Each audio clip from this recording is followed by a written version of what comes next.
fans, and welcome to Podium Esports coverage of the middle race of the round of 12 for the 2021 Midwest Sim Racing Association Premier Series playoffs. Tonight we bring you live coverage of the Ram Welding and Fabrication 300 live from iRacing's virtual Talladega Super Speedway in Lincoln, Alabama. I'm your host Joshua Lee. Alongside me in the commentary booth is Dylan Connolly, with our producer Ryan Bauer, using cameras provided by Dougie Beard. Dylan, we're coming off of an amazing race in virtual Las Vegas. We go from the West Coast over to the Southeast here at the famous Talladega Super Speedway, 2.66 miles in length and full of unexpectedness, especially in a playoff scenario like we have tonight. She's big, she's bad, she's dangerous, she'll crush your dreams in a minute. Talladega, baby, it doesn't get better than this. I mean, Boyd Hogan's been very good this season. We've had pretty same handful of drivers, usual suspects up front this season, but Talladega, anything could happen here, and that's what makes this really exciting. Glad to be here. Draft works as the equalizer, like we always see at Talladega. Here's where we are in the 2021 Midwest Sim Racing Association Premier Series playoffs. Currently in the round of 12, Hogan, Arthur, Helton, Hutchison, McWhorter, Shorba, Hoffman, Severa, Strunk, Davis, Theodore, and Mullins remain in the playoffs. Boyd Hogan, winner 1 week ago in Las Vegas. He moves into the round of 8 in Texas, Kansas, and Martinsville to continue his search for a championship. Everybody else is looking for a spot in the next round, and here's exactly where everybody sits. Remember, Boyd Hogan with the win, he's locked in, and even so, about to be locked in on points as well. Ralph Hutchison, Vincent Arthur, Logan Helton, they're a good bit above the cut line. Still do not need a bad night at Talladega to go into the Charlotte Roval in a must-win situation. Severa, McWhorter, Shorba, and Hoffman above the cut line, albeit not by much. And then John Mullins, John Theodore, Ryan Strunk, Stephen Davis come into tonight under the cut line. Decon, you previewed this track as well as you possibly could during the pre-show. Let's take a look high above, courtesy of our friends at Google Earth, and just get a great look at the Talladega Super Speedway. 2.66 mile, about 4 2/10 kilometers. Turns are banked 32 to 33 degrees. A little bit of progressive banking, but probably won't even notice. Travel 16.5 degrees. Backstretch pretty flat, 3 degrees down that long straightaway. This place was opened back in 1969. Again, the biggest oval that NASCAR goes to on its circuit, and one of the biggest ovals in the world. In Lincoln, Alabama, again opened in 1969. This place was a tire eater once it was first opened. They were worried if they were going to keep the doors open this place, but they're still going strong, and it's one of the most exciting circuits in racing. And I think that's just about the only time we're going to talk tires all night long. Tires can last a pretty good amount of time here, but taking a look at the stages, 30 lap stage 1, 30 lap stage 2, with the final stage being 52 laps. 5 sets of tires in the pit lane. Of course, as always, no fast repairs, and 3 green, white, checkered overtime attempts, and we'll see if we need to use any of those. We used 1 last week in Las Vegas, and would not be shocking if we see it tonight here at Talladega. And Decon, a lot of drivers come into tonight specifically talking about the playoffs in a must-win situation. They don't want to have to default back on the Charlotte Roval. Boyd Hogan, of course, the best out of anybody. He's automatically into the next round based not only on points, but on the win he got in Las Vegas. Everybody else is not locked in, and they are going to need either a win tonight or a good finish at the Charlotte Roval. And I think with a lot of the drivers in this field, they'd rather rely on a win at Talladega than a good finish at the Roval next week. I mean, you go to back-to-back wild cards pretty much. Boyd could just hang around and cruise tonight, but if you got to rely on, potential good finishes here and at the Roval, I mean, you better, if you get through both of these races with 2 good finishes, I mean, you should probably head to Vegas, or back to Vegas where we were last week, do a little bit of gambling. Big race, it's going to be long night, a lot of attrition going on in the race. If you can dodge the big one, dodge the second big one, heck, there might even be a third big one. If you can keep the car clean, keep everything straight, and, put yourself in the best position as possible toward the end of this thing, who knows? You could have a really good finish or even a win. Vincent Arthur got the win here back in the spring. Boyd Hogan dominated Daytona this year. Let's see who is going to tame Talladega in the fall race. Time to take a look at the starting grid for tonight's race from NASCAR's fastest oval. Logan Helton on the pole position with a 50 seconds flat time, and Ralph Hutchison to his outside. Tommy Gossett, a relatively new name to the MSRA Premier Series, starts to the inside of row 2. Stephen Davis to the outside of that row P4. John Theodore, Brandon Davis share the third row.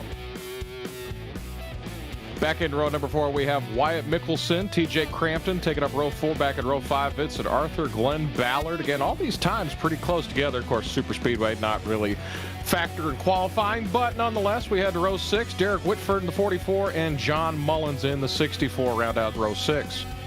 Joseph McWhorter, Zach York going to share the 7th row. Julio Villalobos Jr. and Scott Nosland on row 8. Sean Garreau, another new name when it comes to the MSRA Premier Series, inside of row 9. Jacob Shorba to the outside, P18. These drivers back here did not log a qualifying time. Last week's winner, Boyd Hogan, in row 10, along with Clayton Hoffman. Braxton DeWeese, Ben Myatt in row 11. Row 12, we have Ryan Strunk and John Binder. That rounds out 24 drivers getting ready to take the green flag here from Virtual Dega. Relatively cloudy day when it comes to Virtual Lincoln, Alabama here. Track temp only 96 degrees. They'll be getting a little bit of help when it comes to the grip, and don't normally talk about tires or grip when it comes to Talladega, but we'll talk a little bit about grip, because when you're making those fast moves in the pack going over 180 miles an hour, you're going to want those tires to grip a little bit harder than you normally would want them at a track like this. Helton with that pole is definitely going to help him a lot. Decon, one of those drivers, still trying to get qualified into the next round. There's a good look at everybody getting ready to go racing. Logan Helton, Jacob Shorba on that bottom row, Joseph McWhorter, and more. And we're glad to have all of these driver cameras so we can bring you a look inside of the sim rigs tonight, and even a look inside the virtual race car with, I believe that is Brandon Davis or Stephen Davis, one of these, Brandon Davis with the VR headset. We were looked at both of the Davis brothers last week with their VR headsets from the outside, Decon. We get a peek inside the VR headset of the 91 this week. It's a kind of a wild experience. You know, I haven't tried VR in iRacing, but if it's like anything else, it's like you're in the car. Take away the sweltering temperatures and the potential of possibly getting hurt, then it's pretty much close to the same thing, I would imagine. It's got to be a different experience looking at that than looking at a large monitor or a set of triple monitors or whatever else the driver may have. You see him shaking his head. He's ready to roll. He's shaking the rust off. He's ready to roll. And I believe we're going to see him darting up to the top. Check that virtual mirror throughout the night. That is one of the main games at Talladega. Can you drive out of the mirror? Helton and Hutchison on the front row. And Decon, we were talking pre-race about predictions. Are you going to stick with your prediction or choose somebody different? Take a look at the qualifying times. Well, I have a very strong prediction. I think the driver that crosses the start-finish line at the end of this race is going to win. That's about as good a prediction that I think you could have at a track like this. But if I had to launch a prediction, my prediction is going to be in that 27 machine, Mr. John Theodore. That beautiful Toyota Camry of his. Look at that machine. What a gorgeous thing. From St. Louis, Missouri. I mean, it's a gorgeous looking car. I mean, he's as good as anybody else. He's got good solid finishes. He's been hovering around the top 10 last couple of races. I think he bursts through the door here at Talladega. 4 top 5s, 15 top 10s for Theodore, still a 0 when it comes to the win column this season. Pace car gets ready to pull off into the safety of the pit lane, and when this track was being built, Big Bill France wanted to sell more tickets down by turn number 1, and his solution was an interesting one. Put the start-finish line past the tri-oval. This is about where it normally is at Daytona, and take a look at where it is at Talladega. That extra real estate always provides for exciting finishes. We have 112 laps till the checkered flag tonight. Green flag is up. We're racing from Dega.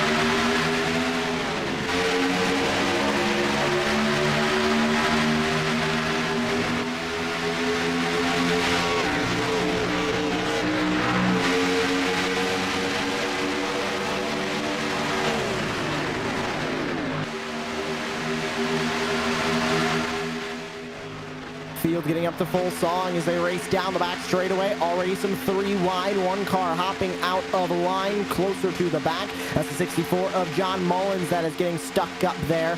Or sorry, that is actually one of the other drivers in the field. I believe the 81 of Glenn Ballard getting stuck on the top of the racetrack, but already seeing 2 wide pretty much the entire way through the field.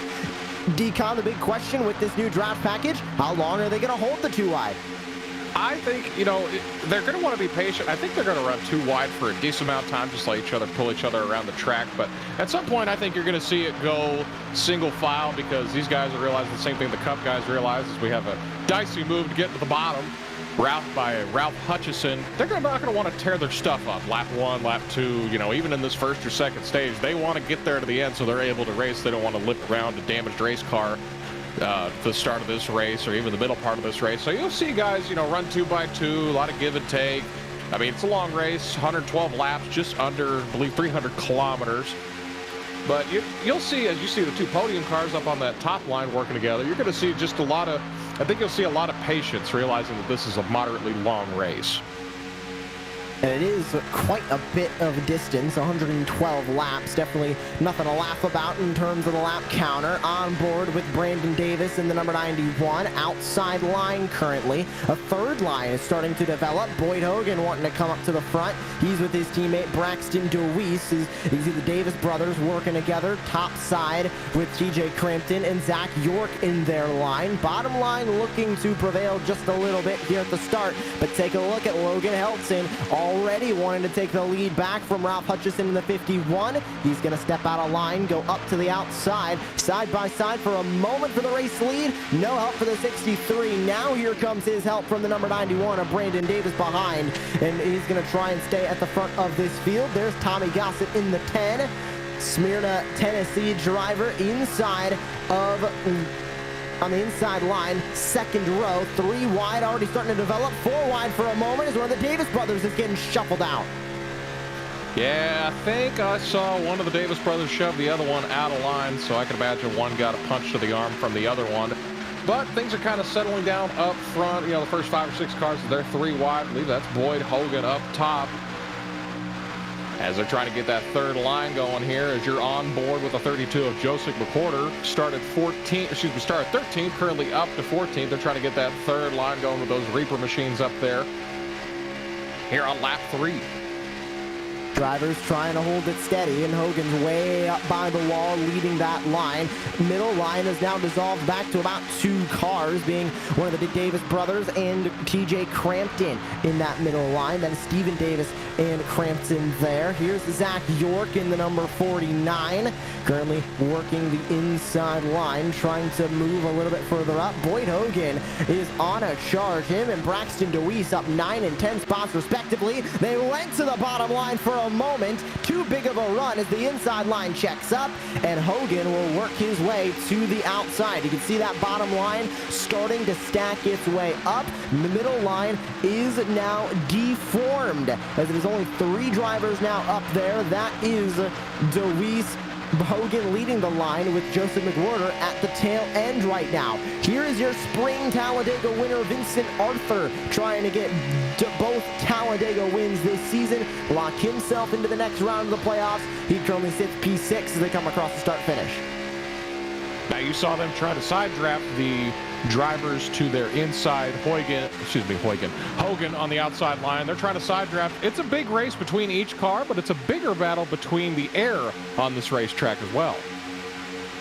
And definitely something else that we can talk about, Decon, in terms of this new draft package. It has been not the best liked among drivers and fans when it first was implemented, but it does provide a bit more challenges when it comes to restrictor plate racing in these NASCAR Cup Series machines. You got to be a lot more careful when you're doing it. And take a look at Logan Helton, a huge bubble of air in between himself and John Theodore, looking to close in and possibly make a run at those top 3 drivers. But there's just a lot more air that's moving around. Can make the outside line a little bit worse unless you get a ton of help, and unless that inside line maybe has a little bit of trouble.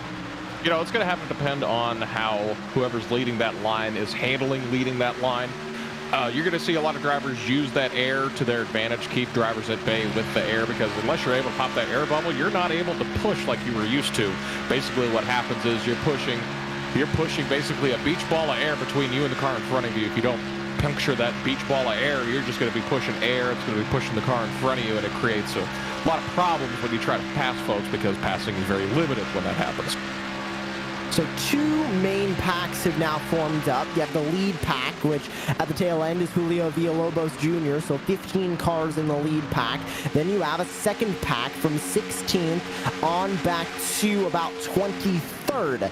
That is currently led by Brandon Davis, TJ Crampton in that second row, Scott Noslin, Glenn Ballard on the outside line. Hoffman, Garreau, and Myatt are also in this line. Ryan Strunk off the pace. He had to come down into the pit lane, looks like for a stop and go. Not sure if he had a penalty or if just an unscheduled pit stop, maybe to fix something on his race car. He's back out on the racetrack, not a lap down yet, but as he goes into turn number 1, field exits turn number 4, it'll be relatively quick for him. And Zach York gonna get all bent out of shape. It looks like maybe contact with him and Shorba. York had to save it down on the apron. You know, you mentioned we broke it off into 2 different packs, top 15 or so in that first pack. It sounds like TJ Crampton and a couple other drivers in that second pack are getting a little irritated. That second pack is not as organized as they'd like to be. Of course, you know, the stage being short, first and second stage being the same length of time, 30 laps. You know, as long as you're not just running 3 and 4 wide just to do it, as long as you stay in line and stay on the lead lap, you'll be in good shape, because that stage caution will help you out. But might not be the worst strategy in the world to be broken away from this 15-car pack up here, at least early on. On board, John Theodore, currently running P number 3 on the racetrack right now. Coincidentally, nobody in this field is exactly where they started this race. Everybody has either gained or lost at least 1 spot. Biggest loser, Brandon Davis, down 10 spots. Biggest mover, don't think it is... It's not Boyd Hogan, surprisingly. 13th place right now. He's up 6 spots after falling back a little bit, and the outside line fizzled out. Jacob Shorba, the biggest mover currently in P number 10. 21 to go here in stage number 1, and all the action is just beginning. Great look on board with Tommy Gossett inside of that main line, down the inside line. He is currently that second car in line, and viewers, green screen behind him. I think you all know what to do. And we're just going to continue off of that. And Rob Hutchinson at the front of this field right now. And we're seeing a main line form now, Decon. Don't think this is surprising. We saw the same thing happen at the Daytona International Speedway in that race, the final race of the regular season. So don't think this is not unlikely to see, but definitely I think these drivers are still going to try and make the most of it, like we see Vincent Arthur doing right here, backing up to Logan Helton, a huge shove coming from the 63. Let's see if they can take this run to the outside and use it. Looks like that's exactly what they're planning on doing. Yeah, that's another way you could do it. Big strategy you could use is basically let the driver in front of you, the set of cars in front of you, get a big gap in between you, and then you're able to get a running start, and you'll be 10 to 15 miles per hour quicker than them, and see if you can get enough of a running start to get past the drivers in front of you.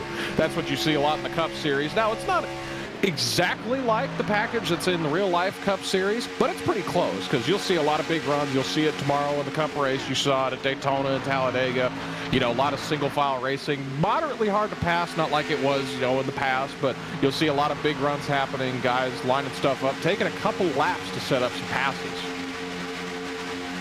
And of course, with everybody down on the bottom of the racetrack, makes passing a little bit more difficult if you don't get a lot of drivers on the outside. Think it is interesting to note here, Decon, Boyd Hogan, Joseph McWhorter, and Braxton DeWeese are back to running in their same pack. Hogan and DeWeese, not surprising at all. Those two very close with both running Reaper Speed Lab, but Joseph McWhorter adding himself into this mix. I think we'll see the same 3 drivers trying to work together throughout the entire night. Usually, once you find the group you want to run with at Talladega, hard-pressed to go to another group because you're not used to how they draft, and you're wanting to draft with people that you trust and are familiar with. You know, it's kind of like, you know, back when you were in school, You know, if you were at a school dance, you know, you'd have to find someone that you want to dance with, someone that you like. That's what these guys are trying to do. They're just kind of moving around, trying to find that dancing partner. Now, I don't know about you, but I've never had an issue finding a dancing partner anywhere I go, whether at Talladega or even at a school dance. So these drivers will probably have no problems. You see the Reaper cars all lined up together.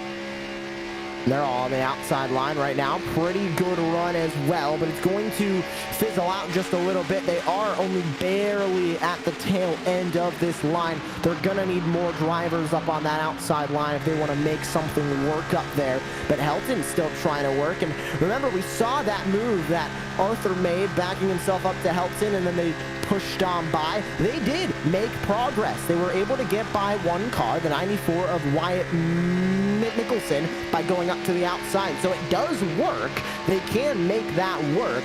It is just a bit risky because if that driver does not fall back to the next car in line like they're expecting them to, they can end up falling back on the outside. And right now, early on in this race, Decon, they can do that. They can fall to the back of the pack and make it up as the race goes on. We still have just a little bit under 100 laps to go, but just going through this race, you don't really want to end up back in the pack, because that normally is where all the incidents begin.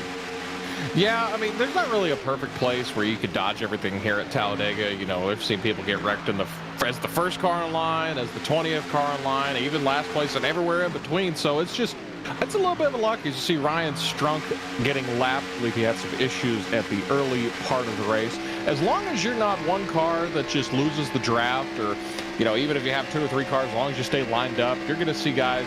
It's like I mentioned earlier, it's not a horrible strategy, you know, hang out the back and just let the wrecks happen in front of you. But if they're lined up like this, then you got some issues, because suddenly, you know, if you're hanging around 20th waiting for the wrecks to happen and they don't happen, then you're like, oh gosh, I got to get to the front pretty quick. How am I going to pass 19 cars this quickly? So that's where you have to balance between being aggressive and being not so aggressive.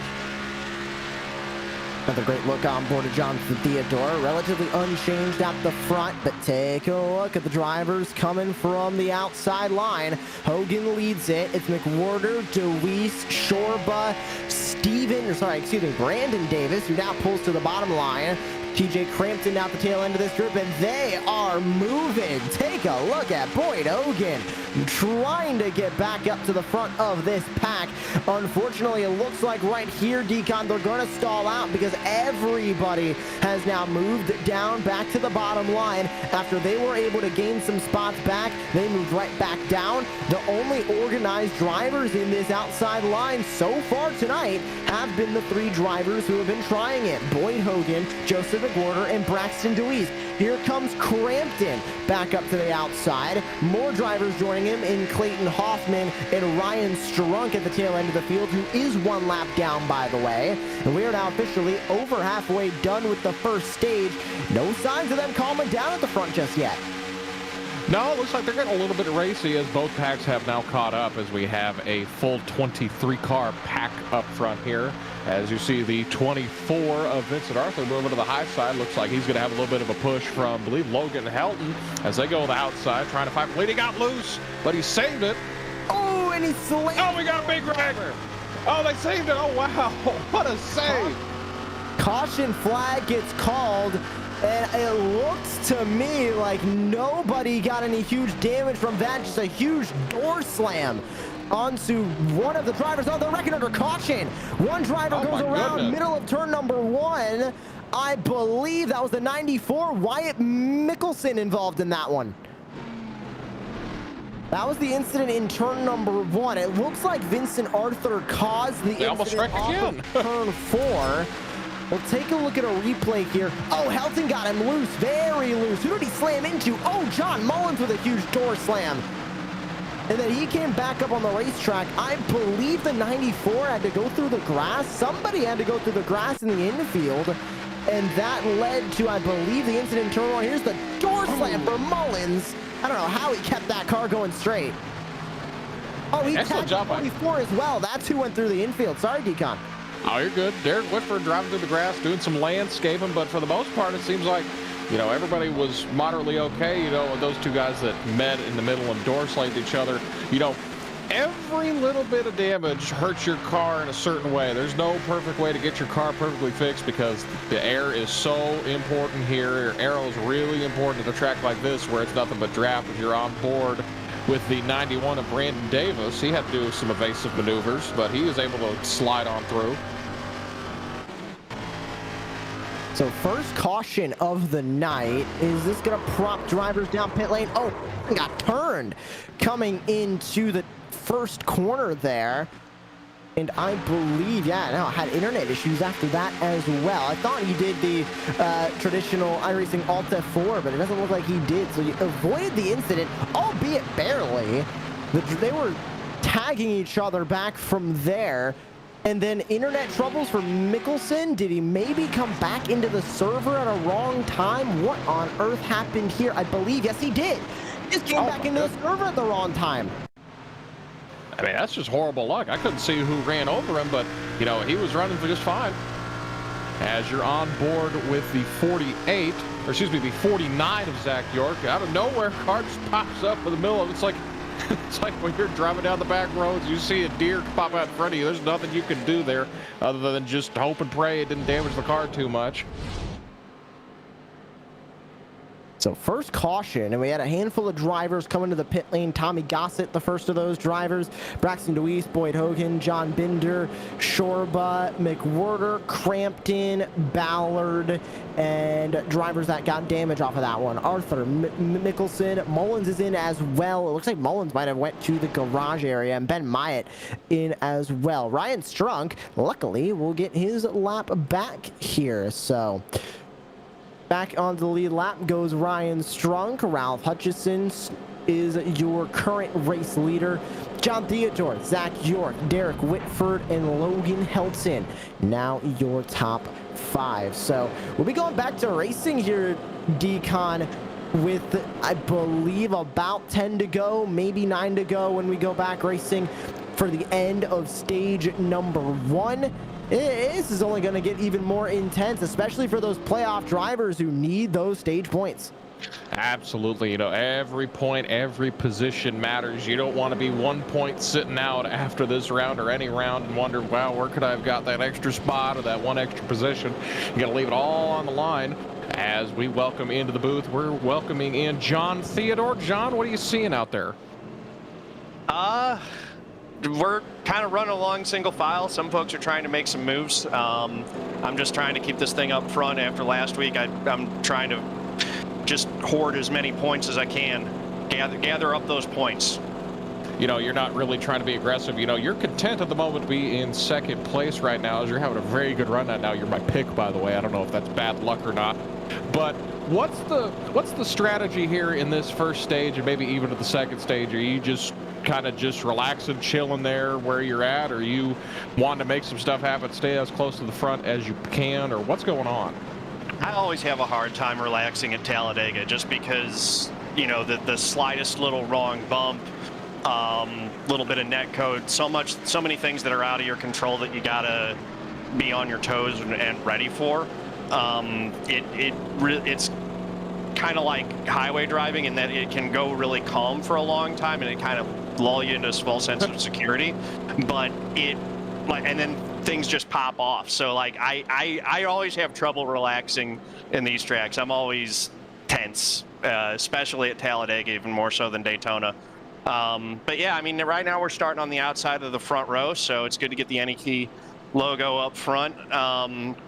You know, if we get a good push here, we might be able to clear the 51 off of 2 and get our first stage win of the season, which would be pretty cool. Absolutely. Always appreciate the time, John. Good luck. Keep her clean. Thanks, man. You guys are doing a great job in the booth. Appreciate you. Thank you, sir. That was John Theodore restarting second here on the outside line to the outside of the 51. Started 5th, moved his way up to 2nd again. That was my pick to click for this race as we head down to turn 3 for the restart. And he'll be starting on the outside line. Like you mentioned, Decon, help from Derek Whitford behind in the number 44. The 49, Zach York, will start to the inside of row 2. Ralph Hutchison on the pole, and Logan Helton to the inside of row 5. And here we are, surrounded by all the wonderful drivers here in the call, and feeling very Brady Bunch-esque as we just take a look around. You can see everybody tensed up, ready to go, and we're about to send them back loose here at the virtual Talladega. Now the inside line will have a couple more extra cars there. It's end of the longest line penalties for a handful of drivers.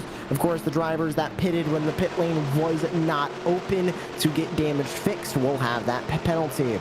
Ralph Hutchison in control of the field. 10 laps to go in stage number 1. They're back on the loud pedal. We are back racing.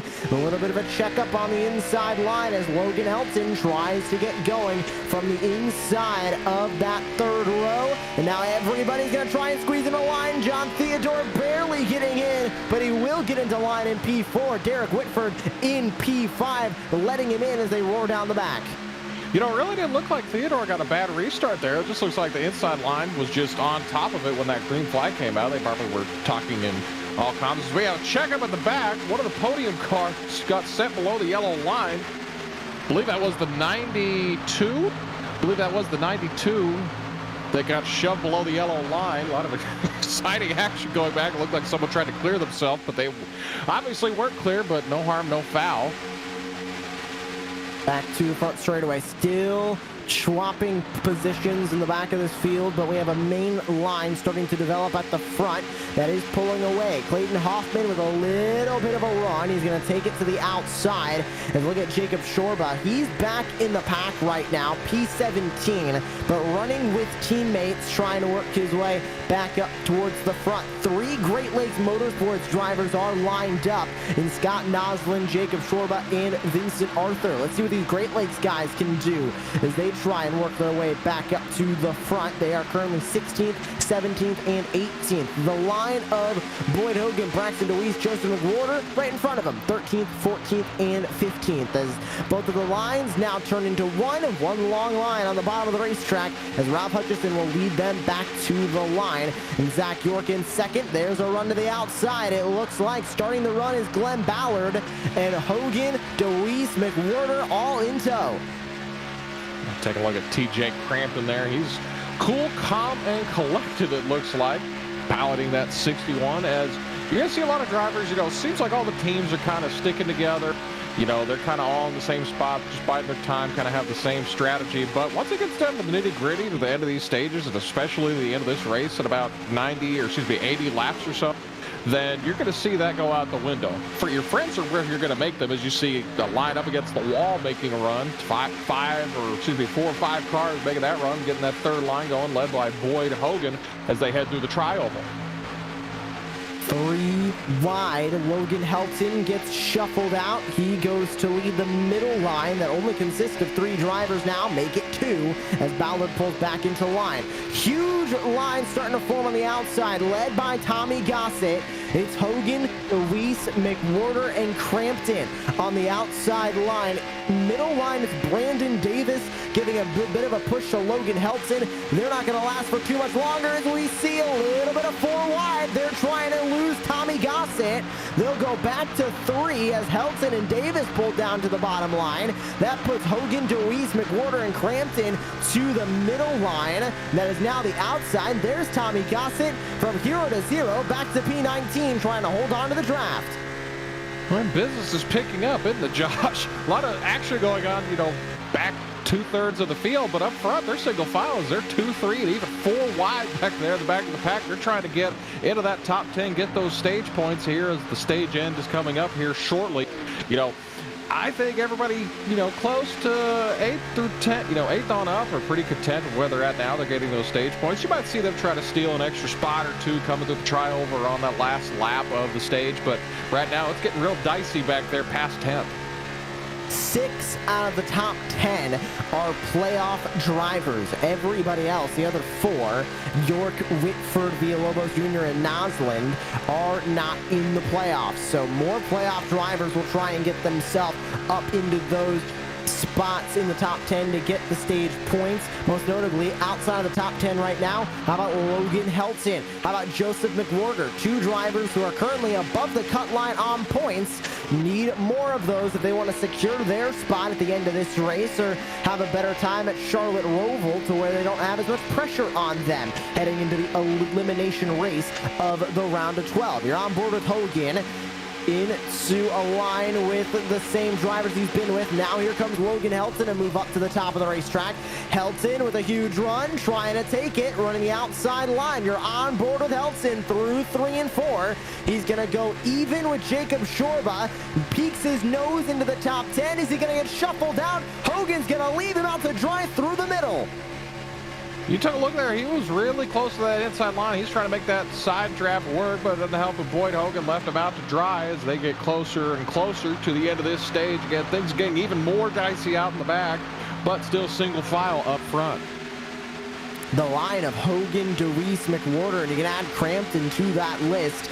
Definitely don't want to work with anybody else. They leave anybody out to dry that is trying to run with them. But they're going to need more people to run with them, Decon, if they want an opportunity to get up and win these stage points. 4 cars on the outside with only 3 of them formed up is not going to do it. No, absolutely not. You're going to need a little bit more than 3 or 4 cars. You need your lines to be pretty balanced for the most part. You could be, within a couple cars. But if it's just 2 or 3 cars, you're not going to be able to make up a whole lot of real estate. You might be able to get a couple positions, but you're not going to be able to go from the back to the front, at least in this package. On board with, I should say, the Davis brothers, as we are on board in the car with Brandon. Now back to Steven, as he is 5th car on the inside line at the front. Now, towards the end of stage number 1 in Daytona, we did see the big one for the night. Will we see the same thing here at the Talladega Superspeedway? Well, only time is going to tell. It'll be 2 laps to go in the stage this time by, and 3 Great Lakes Motorsports drivers are now lined up on the outside line. It's Scott Nosland that's up there. Jacob Shorba is up there. Vincent Arthur is up there as well, as more drivers try and bounce up to the outside. You're on board with Vincent Arthur now. Great Lakes Motorsports number 24. Believe they might have almost left the driver off the dry. Is there going to be room on the inside? Yes, there is. They stayed 2 wide. Almost went 3 wide. Is trying to get back into line was Villalobos. A lot of slicing and dicing going on. I'll be very surprised if we don't wreck a couple race cars by the end of this stage. It's getting real dicey. They're racing like it's 2 to go in the race, not 2 to go in the stage. Remember, stage points important for those playoff drivers. Clayton Hoffman and Logan Helton trying to get those stage points. Helton gets up to P11. You can see that car on the inside, the 45 of Julio Villalobos Jr. That's who Helton needs to get by. 3 wide as Nosland tries to put Zach York through the sucker hole in the middle. That is exactly what he's going to do. Helton to the outside of 3 wide, trying to make up spots, get some stage points at the end of this one. With his white flag, 1 lap to go in stage number 1 from Talladega. The 3 Great Lakes Motorsports drivers still lined up on the outside. Helton trying to find room to move down. He will as we stay on board with the 63. Trying to get stage points. He's in P13 right now. Boyd Hogan currently holds that 10th spot. About to put it back into Vincent Arthur as Arthur moves down into P11. Outside line starting to die as here comes a middle line. Up the middle. Boyd Hogan, what a run. With himself, DeWeese, McWhorter, and Crampton. Helton's going to join the line, trying to get stage points at the end of this stage with the top 10 finish. Coming to the line, Hutchison looking for a stage win. Theodore moves to the outside. Whitford's going to make it 3 wide for the stage win. And at the line, it's Hutchison by inches. Oh my goodness, that was just the finish of stage 1. My goodness, can't wait to see what the finish of this race in stage 2 will look like. I mean, every car on the track seemed like they changed positions from turn 4 to the start-finish line. A 3-wide finish at the end of the first stage. Unbelievable. But Ralph Hutchison, by inches, will take your stage 1 win. The stage 1 winner is presented by Shorba's Racing Graphics. SRG offers great services at affordable prices with iRacing paints, logos, numbers, and even t-shirts. $5 from each sale are donated to the Midwest Sim Racing Association End of Season Prize Fund. Visit them on Facebook at Shorba's Racing Graphics. So stage 1 is over and done. Updates from pit road, and our first Capital Auto Group pit road report of the night is coming up next. You're tuning in to the MSRA Premier Series from the virtual Talladega Super Speedway. Ram Welding and Fabrication 300. More action is coming up next on Podium. Waltrip, Marlin,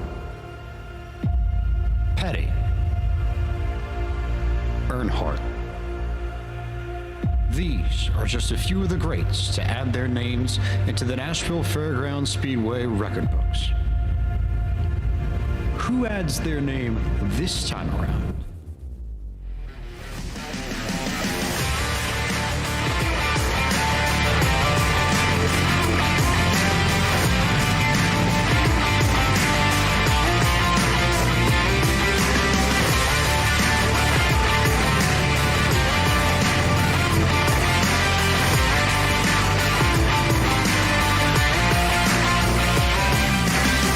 The All-American Esports 400 returns to iRacing's virtual Nashville Fairgrounds Speedway October 23rd through 24th. Register now at podiumesports.com/AA400. Sign up before October 17th to receive discounted registration for the weekend.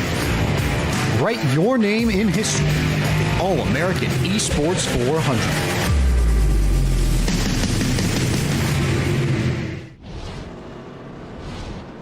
Welcome back to live coverage of the MSRA Premier Series Ram Welding and Fabrication 300 from virtual Talladega. Race off pit road, and it's Joseph McWhorter that is going to get out first. Tommy Gossett, I believe, yes he did, stayed out under this stage caution. I believe he pitted under green here because it is saying that his stint is of 7 laps. So interesting strategy here from the 10 machine, and we're going to give him over to Decon, and we'll see exactly what's going on with the Capital Auto road report, or pit road report, excuse me. And Decon, take it away. You're with Tommy Gossett. So Tommy, when you got shuffled out of line, did that just lead you to just pit under green, or what was your strategy there for you to stay out here under this caution? My strategy was always to pit on that, or when we got that last caution, I decided on the strategy. Shuffling out just made me lose a bit more time and make it a bit more close to going a lap down, but that was always the plan, to get track positions starting here in this stage and ride the stage through to the end. I mean, track position always very precious here at a track like Talladega, and especially with a package like this where it's very hard to pass unless you're lined up. How's your car feeling tonight? Is there anything out of the ordinary happening? Car feels great. Package isn't optimal. It's more of a freight train than a race, but you know, we're making do and use leads to strategies like this to try to get track position. Absolutely. You know, not one of the regulars here, but still making your presence known here at the front of the field. Tommy, you have anybody you want to thank here? Yeah, I got to thank y'all for the wonderful broadcast. Thank Advanced Sim Racing and Pay to Win Setups. Absolutely. Tommy Gossett, driver of the number 10. Not a face you would see every week, but he's here tonight making his presence known. Tommy, thank you very much. And we now have the 32 of Joseph McWhorter up here in the booth with us. Joseph, it looks like you're really a part of Reaper Speed Lab tonight as you're helping out with Boyd Hogan and Braxton DeWeese there. Is that really the group that you're going to be running with tonight? Yeah, actually, we actually just made a team change 2 weeks ago after Richmond. So, yeah, that's I'm actually part of the team now. So we all got hooked up together and got to get ourselves more to the front, you know what I mean? And definitely doing so here under the stage break. And did you change anything on the car heading into this stage, or keeping it relatively the same? You're happy with how it's handling? No, we haven't made any changes. We made a tape change whenever we were back there in the back, just so we were okay. So, but we're other than that, things handling great. So no changes that we need right now. Well, thank you very much for joining us in the Capital Auto Group Pit Road Report. Joseph, good luck in this second stage. Excuse me. Yep, you guys have a good one. Enjoy the show. Well, we will. And the final interview of our Capital Auto Group Pit Road Report. Decon will be standing by with the number 51 of Ralph Hutchison, your stage number 1 winner. There's Ralph. There's the conductor of that stage 1 train. Got a little hairy at the end there. Were you just wanted to stay to the bottom, or what was the strategy toward the end there? You were leading majority of that stage, but got a little hairy toward the end. Yeah, the bottom has been really, really strong with the way this package has been working. So I thought my best bet was going to be stay there and try to cover the top, but I didn't cover John quick enough. And then the outside lane had the biggest run, and it just worked out. And I'm happy it did, because it never really does for the 51 at super speedways. Yeah, I mean, you had an excellent drive here in the first stage. What's the strategy here in this second stage, real quick? Same as before, try to get up front and stay there. See how it goes here, just with the way these playoffs work, trying to play the stage points game. So, planning the whole race around trying to get max points here. I want to win the race, obviously, but priority is points. So.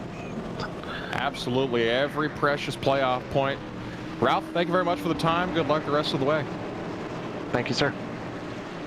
Was Ralph Hutchison in the 51 machine tonight. Been in the top 5 pretty much the whole race, but now he's shuffled to the outside line. Let's see what he can do on this restart, Josh. That concludes our Capital Auto Group Pit Road Report. Based in Salem, Oregon, Capital Auto Group is a car dealer that will meet and exceed your high expectations each and every time. You can browse inventory, schedule a test drive, and investigate financing options online at www.capitalauto.com. Restart heading into stage number 2. Stage 1 was exciting, unexpected of what we'll see in stage number 2. We are underway, then already pulling down to the inside. It's Vincent Arthur losing positions on the bottom line. Looks like he wanted to let a good amount of cars by, maybe trying to find a teammate at the back of the field. I forgot to mention earlier in that pit stop, since we didn't really have green flag pit stops, I'd imagine a lot of these drivers' cars, tire wear, were at 99 to 100. So you saw a lot of cars probably shift about 5 to 10 positions because they didn't really need to take tires on that last stop. Now, if you have to make a green flag pit stop, you might have to take some here eventually, but that's a big track position ploy, whether just get fuel or just take 2 or even take none.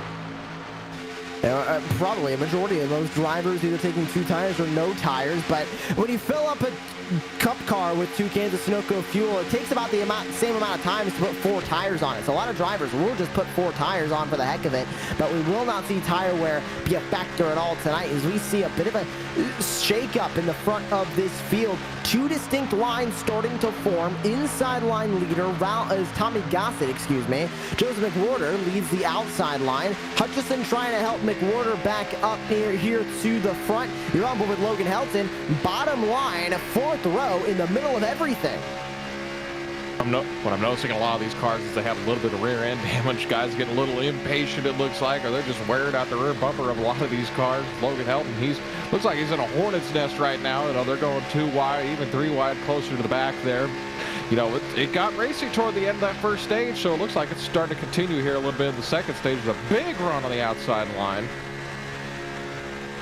Outside line is definitely formed up at this current stage. Big question is, will it stay like that? Look at Jacob Shorba, as focused as he possibly could be as he runs on the outside line. 3rd driver on the outside, and that just goes to show, Decon, these are virtual race cars, but the racing is real. They are focused. They want to win. And when you're in a pack running here at Talladega, about 190 miles an hour, they're going about 200 down into turn number 3. It gets intense. You get sweaty. You do not want to be the one to cause an incident. We almost see John Theodore cause one trying to get into the bottom line. Even when you're running single file up front, it can still be pretty hectic. You don't want to get too much of a lead. As you take a look at our driver wall here, everybody here, wave to the camera, Josh, just smile and wave. But a lot of these guys, you know, you might see some of them, you know, you can't tell that, you know, anything's going on. They're cool, calm, collected, and you have others that are up on the wheel, white knuckling that wheel, and just, they look like they're ready to pass out here in the virtual Talladega Superspeedway.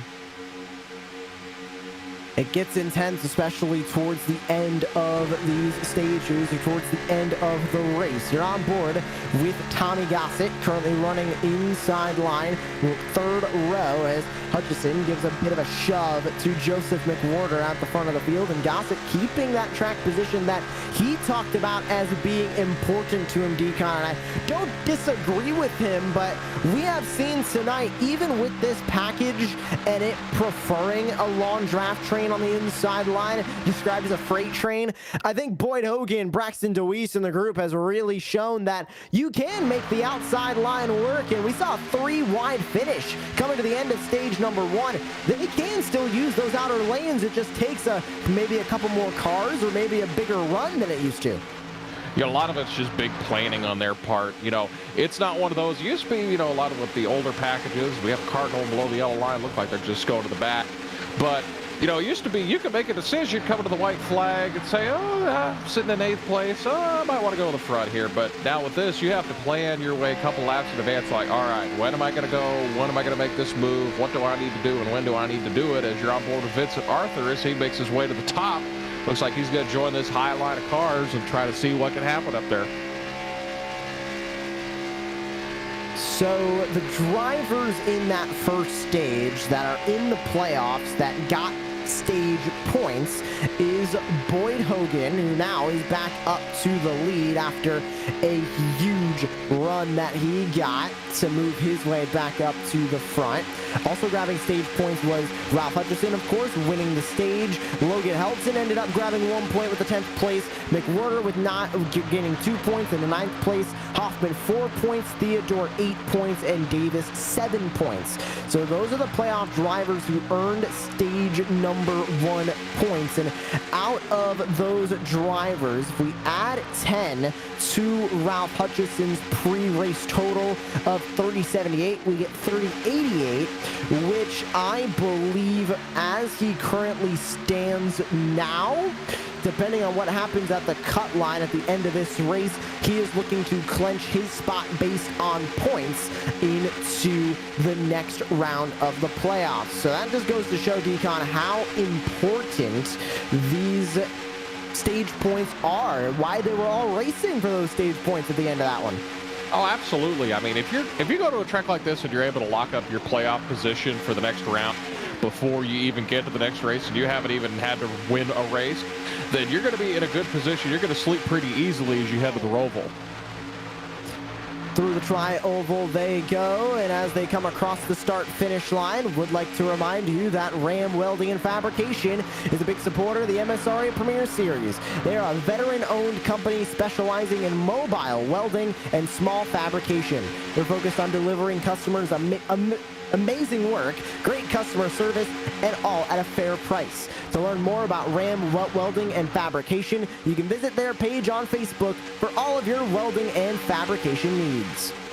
They're also the title sponsor of tonight's race, so we thank them. 2 title sponsor races in a row at Las Vegas and Talladega. We thank them for their support of the Midwest Sim Racing Association. Boyd Hogan leads the way. Braxton DeWeese, Joseph McWhorter, Ralph Hutchison, and Tommy Gossett, the current top 5. And back to a long train on the bottom of the racetrack. Definitely don't think they're done racing in this stage, Decon, as we get a good look at Tommy Gossett. Take a look. Falling back a little bit. If he gets enough of a push from TJ Crampton, we could see a new outside line start to form. Absolutely. It looks like he's just setting him up, Harry, as he's going to go get this big gap between him and 4th place. Try to see what he could happen. Get a big push. Hopefully he has someone that goes with him, and he'll be able to go to the high side and get a run. Hopefully get past DeWeese and Hogan up front. trying to do that as well, and Logan helps in, and you can see how relaxed is he, running P7 in the pack. And of course they are running single file, but he is at the tail end of the pack as well, so as they all check up, they're coming right back to him. One-handed as races in VR. Look at that, one hand completely free. It looks like he's going for a Sunday drive out here at the Talladega Super Speedway, racing at 195 miles per hour, and doing it one-handed in the process as well. Is the 63 of Logan Helton. Top 4 breakaway as Hogan, DeWeese, McWhorter, and Hutchison pull away. There's a great wide shot of the entire line running down here at Talladega. Relatively straight, but take a look at all the moving around that's going on. We could see more lines start to form up, and coming across the line, 16 to go in the stage, Decon. The stage is going by pretty quickly. Oh, absolutely. Again, that same thing. They're just wanting to get through the stage, not tear up any race cars if they don't have to. They can wait till the end of the stage or end of the race to do that, but you just see everybody be patient right now, hanging out where they're at.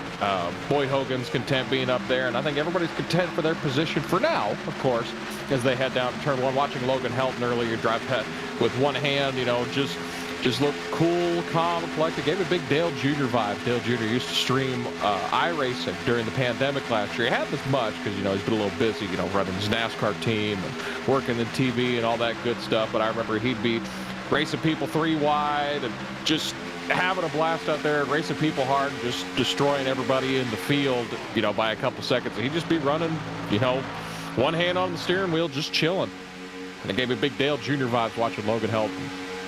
And of course, Dale Jr., of course, if anybody watches him race in the car, he puts his right hand over and turns with his right hand touching his left hand. That is how he turns the car. If you ever watch an onboard camera of Dale Earnhardt Jr., looks really cool. We don't have anybody on our onboard cameras doing that tonight, but all of them still are lovely for giving us their onboard cameras and a great peek at inside of all of our sim rigs of our drivers that are racing here tonight. 15 to go, stage number 2. Things have calmed down here for a little bit, but if we know anything about Talladega, it's just going to ramp up and become even more intense than it was before. Take a look at that laser focus from TJ Crampton in the number 61, the Gem iRacing machine. Crampton, arguably Decon, was our most improved driver out of Las Vegas. 16 starts this season, 0 top 5s, 6 top 10s now after Las Vegas. It was 0 and 5, ended up at the top 5 at Vegas with a P8. Just made a couple of mistakes late and took himself out of contention for that race win, but arguably his best race of the season. And coming off the heels of that, he's having a good run here at Dega, currently P6. Oh, absolutely. Last week there was a little bit of a stretch of that race in the 3rd stage where everyone was thinking, man, TJ Crampton might pull this off. I mean, he still had a strong run, finished 5th, but I'm sure he was disappointed. He could have finished probably higher in his mind. But, I mean, he had an excellent car in that race, and he's looking to capitalize off that and build some momentum here in the end of the season. Back to the stripe. Hogan continues to lead. DeWeese, McWhorter, Hutchison, and Gossett. No changes of the top 5. Drivers trying to experiment with going up to the outside line. Nobody can hold it yet. There's Jacob Shorba in his sim rig, and a big smile on his face as he runs in P9 behind of Zach York in the number 49 machine. And I believe, I can't see that right hand, but I believe he's another one of the one-hand drivers club. No, he's got that right hand on the wheel. Perfect 10 and 2 laser focus as he races at Talladega. You mentioned that, the driving styles. Dale Jr.'s got to be probably the most imitated driving style there is out there, wouldn't you say? I mean, is everybody Anything else that really comes to mind when you think of that? Their driving style, it might be unorthodox.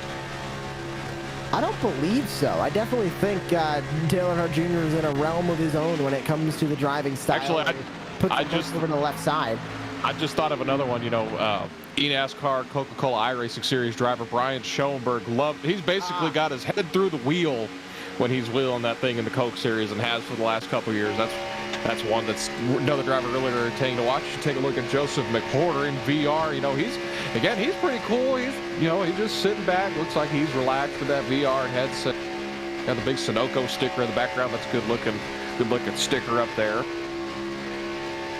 currently running inside the line, and I do say inside line as we have had two drivers move up to the outside. Don't think this is going to work too well for them, Decon. Tommy Gossett, Logan Helton trying to make a move up to the outside. Could not do it. They not only split up, but it was only the two of them on that outside line. Helton is gonna find a spot in line on the bottom. Can Gossett get down too? Yes, he can, albeit by inches, but Gossett gets back down into P11. Helton's now P12, and with a bit of a checkup there, Vincent Arthur's gonna lose one spot to Ben Myatt. But there's Logan Helton, still laser focused as he runs now in the main line on the bottom of the racetrack in P number 12, behind the 10 of Tommy Gossett. A little bit of a checkup when they both came back into line. That sent a couple of the drivers closer to the back, a little bit further back, as there's a side draft from the 63 as they try and get another run to the outside. On board with John Theodore, one of those drivers affected by the checkup and trying to give a shove to Wyatt Mickelson in the 94. Back on the racetrack even after the incident he had in stage number 1. And speaking of stages, 10 to go in stage number 2 as they go back to the back straightaway. You know, one thing you have to consider if you're a lot of these drivers in the playoffs, one thing that's kind of out of the ordinary compared to the last couple of races, you know, Las Vegas, Bristol, Richmond, places like that, there's a lot of entries that aren't usual entries. They're uncharted entries, as they call them. You know, Tommy Gossett's one.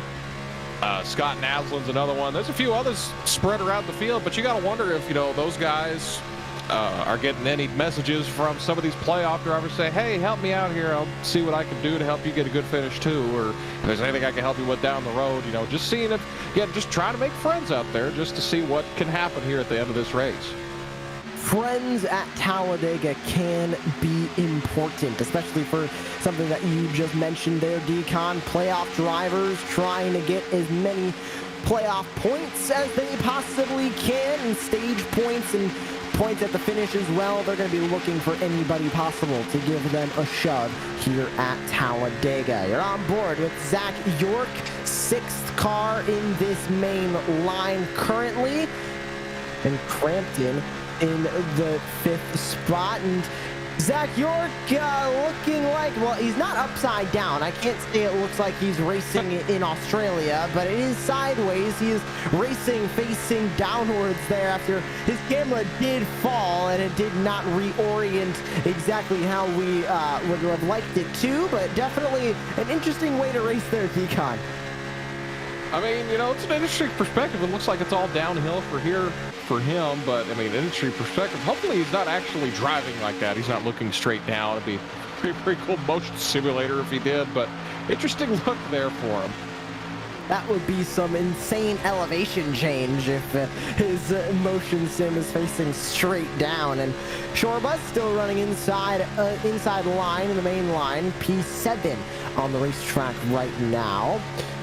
Current fastest lap, and fastest lap is a really good indicator of where those runs are coming from and who was able to get a good run. I believe it is the 47.910 set by Stephen Davis. Only a handful of drivers down into the 47.9s, and Stephen Davis is the lowest possible one here. 7 to go, stage number 2. How intense are these drivers willing to get here as we continue to push that lap counter further and further down? Just about a little over halfway done with this race in just a moment. Once we reach lap number 56, we will be officially halfway done in this race. Coming to the line, 6 to go here in stage number 1. We're going to get a green flag interview with the number 10 of Tommy Gossett. Had a bit of a close encounter coming off of turn number 3 on lap number 52. Standing by with Gossett now is Decon. Tommy, having fun yet? Heart rate probably pegs about 250. Had a slight heart attack, blood pressure's up, tires are dead. But, you know, we're still going straight in our cars in one piece, so it works out. I mean, that's all you can ask for, really. You know, you agreed to, be interviewed under green. Is there any particular reason why? Just wanted to. I mean, every time I was in a race, I like to do that because, it kept me on my toes. But if you're running single file like this, it can get kind of boring every once in a while. behind it. I'm not running for a championship. I'm running in the National Series, running for the championship there and moving up to here next year. So this is just for practice for me, and if I can give a little bit of insight to y'all to freshen up the broadcast, why not? Oh, absolutely. You're doing an excellent job so far. You're just kind of chilling back there. Does it seem like nobody wants to work right now, or are they just wanting to wait till a little bit later in the race? I can't really tell you if it's a product of people not wanting to work together or a product of this package. It's like if you get 3-4 cars lined up like you saw the like Boyd and Braxton and Joseph do, you can make it work. But 2 cars like me and Logan have been trying to do, that's not where it's at. Well, we appreciate the time, Tommy. Of course, enjoy this traffic jam that you're in right now. We'll talk to you a little bit later. Always appreciate the time, Tommy. Good luck. Thank you. Was Tommy Gossett, the driver of the number 10. He's from the National Series, so he plans on racing here in the Premier Series next season. Had a good little run going here in the second stage, but he's kept the car clean for the most part. Had an interesting save earlier, but seems like for the most part, the car's pretty clean. That's all you could ask for at Talladega. Definitely all you can ask for at this stage, especially. 4 laps to go in the stage. It'll be 3 to go this time by the start-finish line. On board once again with Logan Helton. He barely made it into the top 10, 10th place in that first stage to walk away with stage points. And driver into pit lane, Brandon Davis is going to come into the pit lane. The number 91 machine is in. Looks like a bit of strategy here, Decon, wanting to jump everybody and not have to pit for fuel at the end of this stage. Big question, will he go a lap down from this? Again, that's the big gamble that you're wondering here. It worked out for Gossett there. He had good track position after stage 1 when they had to make those pit stops, but we'll see if he only takes fuel. He should be good shape because he'll only have to go 2 laps. But you don't want to do this too early. You don't want to do too late because you'll get a penalty, I believe, if you're too close to the end of the stage. He's by himself, which is kind of interesting. It just seemed like it was a snap decision to go pit, and we'll see how it pays off for him. And he has his brother Steven next to him. Not surprised. I'm a little bit shocked they didn't just talk to each other like, hey, pick this time and we'll work together here. And more drivers are starting to come in. Tommy Gossett is in. Logan Helton is in. So a playoff driver is willing to give up stage points for track position. That is pretty huge here, Decon. The 63 needed stage points for the playoffs, and he is choosing track position in the next stage. He also is in the grass coming into the pit lane. Possible speeding on that 63. He locked up the tires and took it to the infield. It's a very bold strategy. It is a strategy, though. We've seen it work already, to pit early toward the end of the stage. And he has been busted for speeding is Logan Helton, so that is going to make this a whole lot worse for Logan Helton. A lap down will go Logan Helton, one of the playoff drivers, and Tommy Gossett in the 10 is held as well. They both sped as we go white flag in stage number 2. Helton busted for speeding. Same thing with Tommy Gossett. Gossett gets out first. I think Helton might have also gotten busted for unsafe pit entry as well because he went into the grass. He is being held for even more time out here in pit lane. Oh my goodness. Coming to the line, Helton finally exits. He's only going to go 1 lap down. Steven Davis is going to go, Brandon Davis is going to go a lap down as well in the number 91. But coming to the line, Boyd Hogan is going to walk away with the stage 2 victory from Talladega. Flag is out, and what a way to end the stage there, Decon. It was kind of interesting that, Brandon Davis didn't put up more of a fight there to stay on the lead lap. If he'd have been better off, he would have, he'll get the lucky dog, but he won't be able to retain any track position that he pitted early for. But great job by Boyd Hogan to win the stage. Your stage number 2 winner presented by HutchCo. HutchCo has been proudly serving the northeastern Colorado community since 1999, pouring the foundations of countless homes and shops. The MSRA commemorates their service as their business ends operations. HutchCo has long desired to be involved in racing and has joined the Premier Series to fulfill that dream. Thanks to HutchCo for their service. Boyd Hogan in the 96 walks away with the stage number 2 victory in the Ram Welding and Fabrication 300 from the virtual Talladega Super Speedway. And Decon, surprising, I think, to say the least, to see Logan Helton, a playoff driver who is not locked in on points yet, hits for in the middle of that stage, coming to the end and forfeiting those stage points. Decon, you're standing by with Logan right now.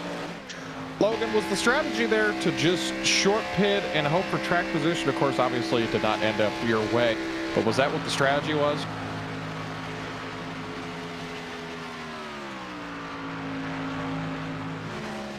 Not sure we have communication here with Logan Helton, and it doesn't look like we have a copy with Logan here. We'll see if we can grab him here in just a moment, and he'll get back with Decon, see exactly what he was thinking in terms of strategy there. But we heard Tommy Gossett talking about how track position was more important. He pitted at the same time as Helton, so I think it's safe to assume he wants the track position here in stage number 3, but we'll have to wait and see exactly what he is going to say himself. We can grab him here in the broadcast booth. Our social media man, Eric Messer, is down talking with Logan right now, seeing if we can get him up here into the booth and if he can see and hear us. And cars coming down into the pit lane, everybody needing to pit for fuel. They will need a green flag stop in the middle of stage number 3 as well. Decon, this is not going to be the last time they're in pit road. Oh, absolutely not. You know, the fuel window probably, you could probably make it if you pit after lap 10 or 15, as we're going to try to get Boyd Hogan here in just a moment, the stage 2 winner. And the race off pit road, Ralph Hutchison leads the race off of pit road. Another great strategy as we're joined in the booth by the stage 2 winner, Boyd Hogan. Boyd, you're making winning, you know, a little bit of a habit lately. Well, I think that's what we're all trying to do. So, doing all right with it. You've been very strong this last couple weeks. You had 2 second-place finishes, and of course the win last week. Another stage win for you. You know, getting 2 million to count. You were trying, you guys obviously didn't lay down a qualifying lap. You know, you started toward mid-pack about 19th and you worked your way up. What's been the strat so far? Is it just work with your guys, work with whoever will work with you, try to get that high line rolling? What's the plan of attack here? I mean, right now it's just try to stay out front. I mean, I obviously didn't get to put down a Q lap, but I think early on it was try to get the high side rolling, try to get everybody on the same page, and then we're good to go. But now we're out front, it's just try keeping it here and do whatever we can to get it back if we lose it. Absolutely. You know, it's a big thing, you know, to have friends where you have them. You know, it's helpful to have 2 teammates there, or a couple teammates there with you working together. If you have a couple cars hooked up, you can make that high line work. It's not necessarily just going to be a freight train race, but if you want to have a couple guys work with you, it helps. How did your car feel that last stage? I mean, you can definitely make it work on the top. It's just, it kind of depends on whose car it is, because obviously you know, with it being open setup, there's definitely better cars here and worse cars here, and I think overall I'd say we have probably the best car here, I would say. So it's really just, you know, like I said, you gotta do whatever you can to stay up front, and honestly leaving the bottom and only having 2 or 3 cars up top at any point in time is not going to be ideal no matter how you lay it out. Absolutely. Again, Boyd, congratulations on the stage. Talk to you a little bit later. Thanks, sir. Was Boyd Hogan, driver of the 96 machine. He won stage 2. We're pleased to be joined in the booth. I believe Joshka talked to the 61 of TJ Crampton. Actually, I'll interview TJ Crampton. TJ, how's the car feeling so far? Pretty good. I'm missing a little bit of straightaway speed. I didn't hit anything during any of the yellows, but I'm just missing a little bit of straightaway speed. Nothing really I can do about that than just hold on. But I'm trying to just get track position, and hopefully I can stay up here during the stage and get a good green flag pit stop if it goes to then. So we were talking earlier with a lot of drivers, you know, friends are where you make them. What is your plan of attack? Are you just trying to stay as close as you can to the front? Or are you trying to work with different people, try to build relationships, hopefully have that dancing partner at the end? What's the plan here? Oh, I'm just trying to find a partner right now. You know, I'm just a one-car team. My teammate and team owner didn't make it into the field. He was out doing stuff today. So it's just me here and just trying to find someone to really work with. Absolutely. You know, I mentioned at the top of the broadcast that friends are where you make them. It's like when you go to that dance when you're back at school, you're trying to find somebody to dance with. And when you finally settle on one, you're usually pretty good. Yeah, for sure. So, TJ, thank you so much for the time. Good luck the rest of the way, and keep it clean. Yeah, thank you guys. Was TJ Crampton of the 61. They're double file. They're getting ready to take this restart. Lap 64, end of stage 2 as we head into stage 3 as they head toward the tri-oval. Getting ready to go racing here in the third stage of the night. And Ralph Hutchison has officially clinched his spot into the next round of the playoffs, the round of 8. Stage number 3 ready to go, and we go iRacing full throttle. We're going to let you hear these engines scream at over 190 miles an hour around the famous Talladega Superspeedway. Hutchison leads the field back to green.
Welcome back, and leading the way, Boyd Hogan with a good shove from Joseph McWhorter puts him up to the front. Ralph Hutchison, Ryan Strunk, Braxton Deweese, your top 5. Whitford, Arthur, Theodore, York, and Villalobos Jr. currently side by side with TJ Crampton as the outside line tries to form up here. Decon just a bit disorganized right now. Yeah, that's a big issue. You know, they're trying to get something going up there, but if you don't have your puppies in order, then you're not going to be able to go very far. As you see, they're looks like they're kind of drifted up the track and probably just get a better entry into the corner, it looks like. But if you're not in line and you're just trying to weave in back and forth, as you see TJ Crampton looking like he might be trying something here. He's got a big air bubble. Looks like he's going to get a running start, the car in front of him. If you're not in order, I mean, it's going to end up pretty bad for you. So Boyd Hogan back to the front, a familiar place to see Boyd Hogan, and he didn't even set a qualifying time as well, so impressive to say the least to see. Now, Logan Helton back to the lead lap after he pitted, coming to the end of stage number 1, and was able to stay out under the stage break, but Tommy Gossett not having the same fate. He fell off of the pace and is now in 22nd, 1 lap down, and could not get that lap back. But you see Helton running right behind him, P18 live on the racetrack, and we'll see if we can grab Logan Helton. Looks like he might be all good. And Logan, do you have a copy with us now?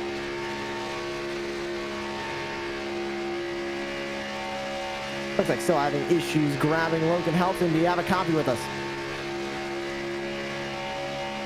Doesn't look like he can hear us or we can hear him. So, He's in the zone, man. yeah, he is definitely in the zone. He does not want to hear from anybody right now, and trying to work with Tommy Gossett. Now, Gossett is a lapped machine, and he's going to almost turn him. He will turn him. They're wrecking in turn number 1. Around goes Ben Myatt. Around goes Tommy Gossett, and the caution flag flies. Oh, that wasn't pretty.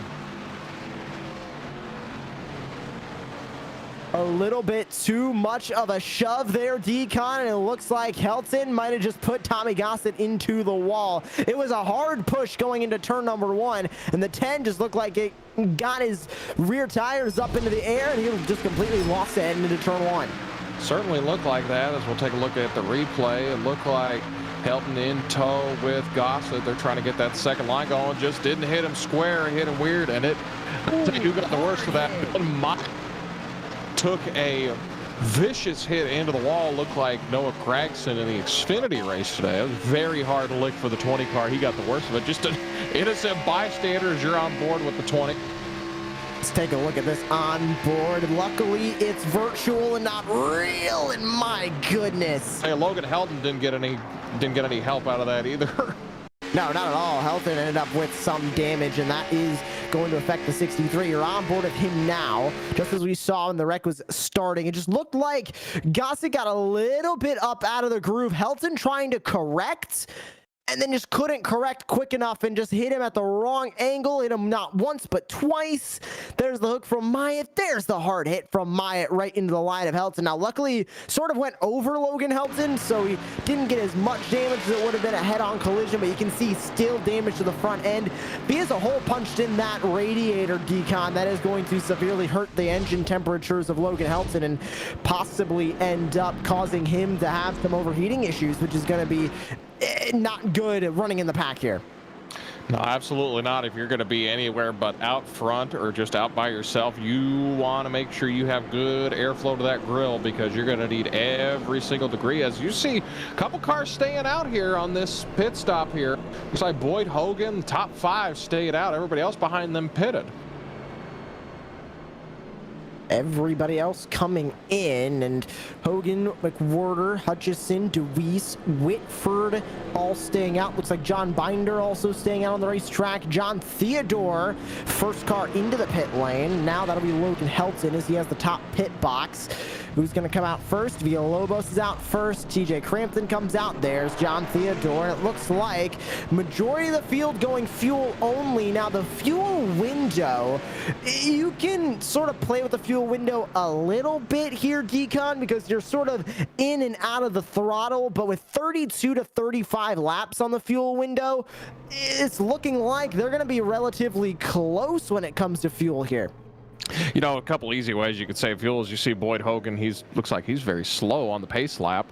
You could clutch on the pace laps. You know, the more pace laps you have, the better it's going to be for you. But if you're sitting in traffic and don't know what's happening with Boyd Hogan, he's appeared to have come to a stop on the backstretch. He's waiting for the pace car. Looks like he's having a little fun with, I believe that's Brett Bodine in the pace car tonight.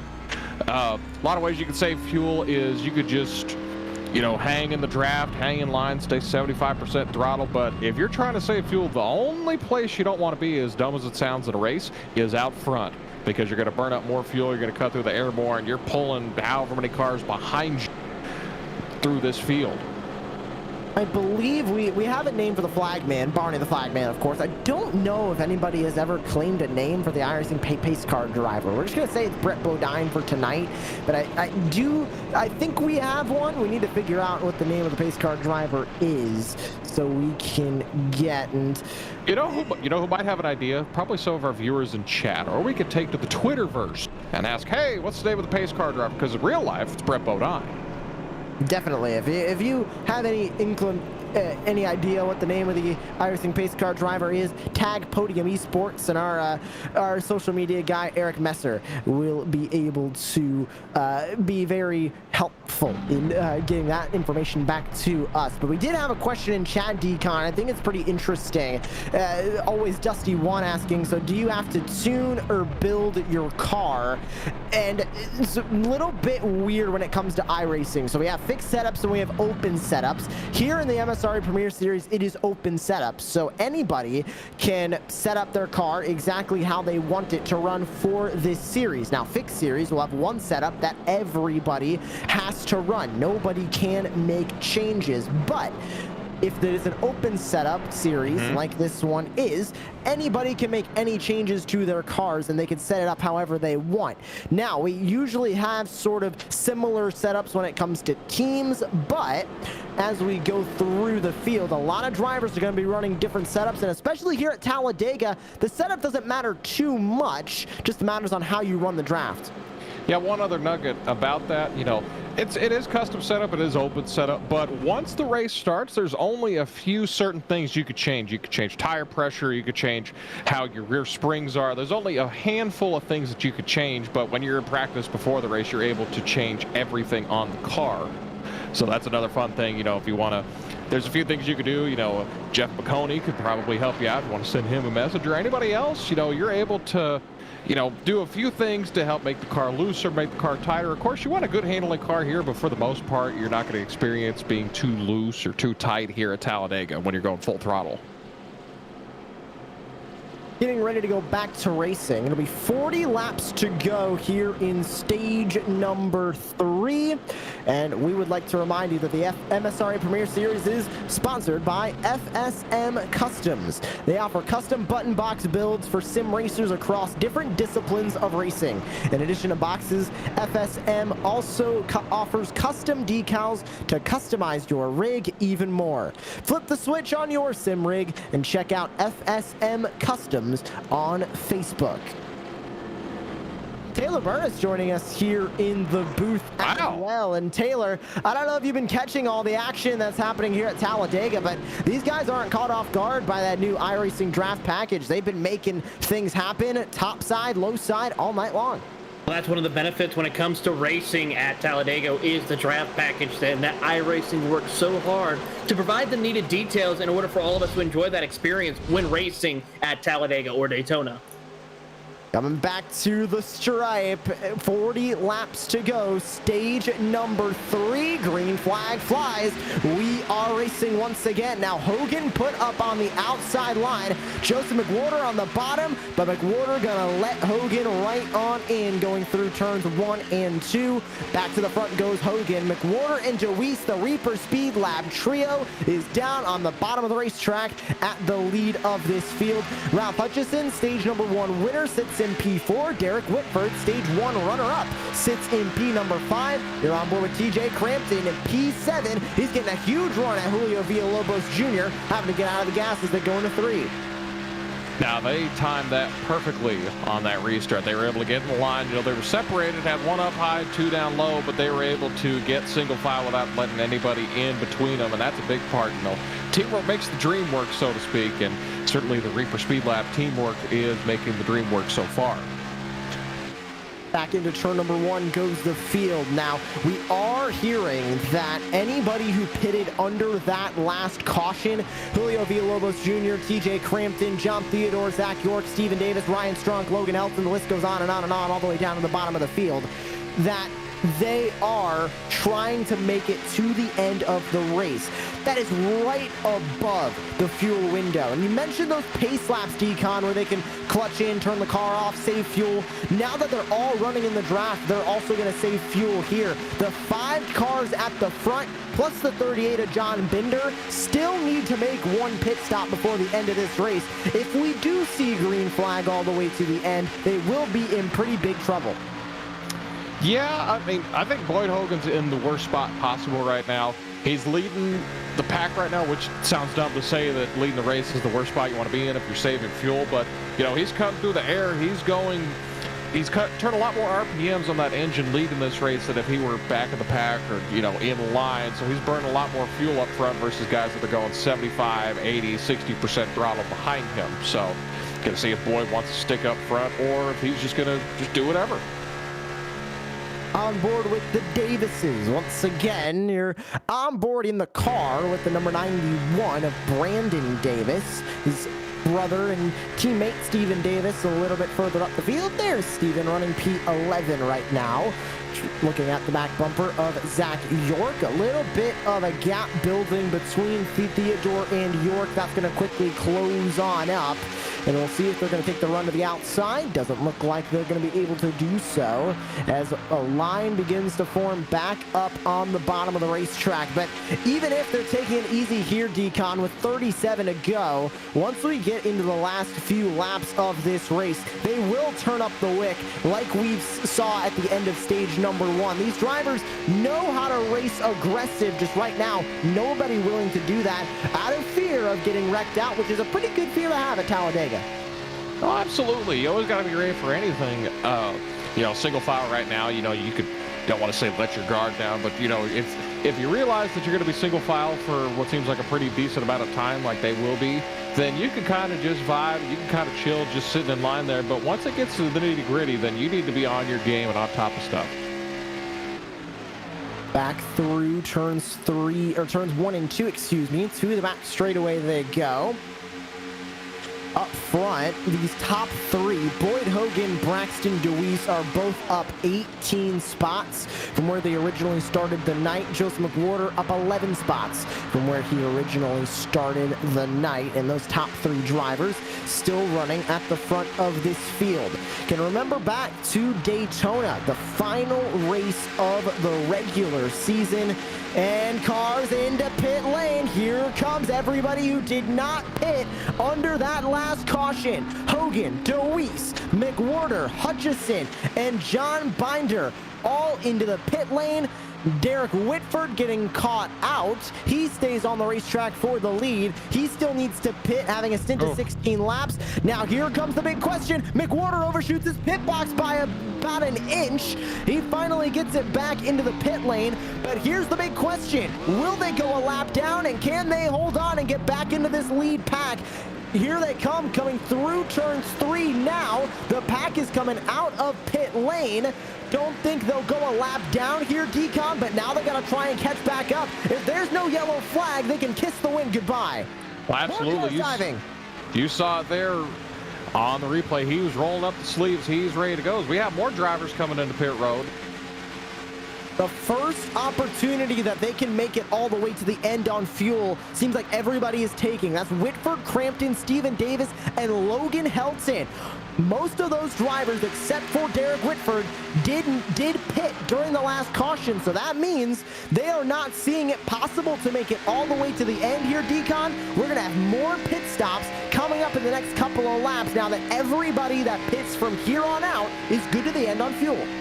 Absolutely. Looks like these guys up front are just going to gamble for a little bit, hope that they can save enough fuel. But the only issue is somebody up there is not going to be able to save fuel. It's the guy leading the front of this pack.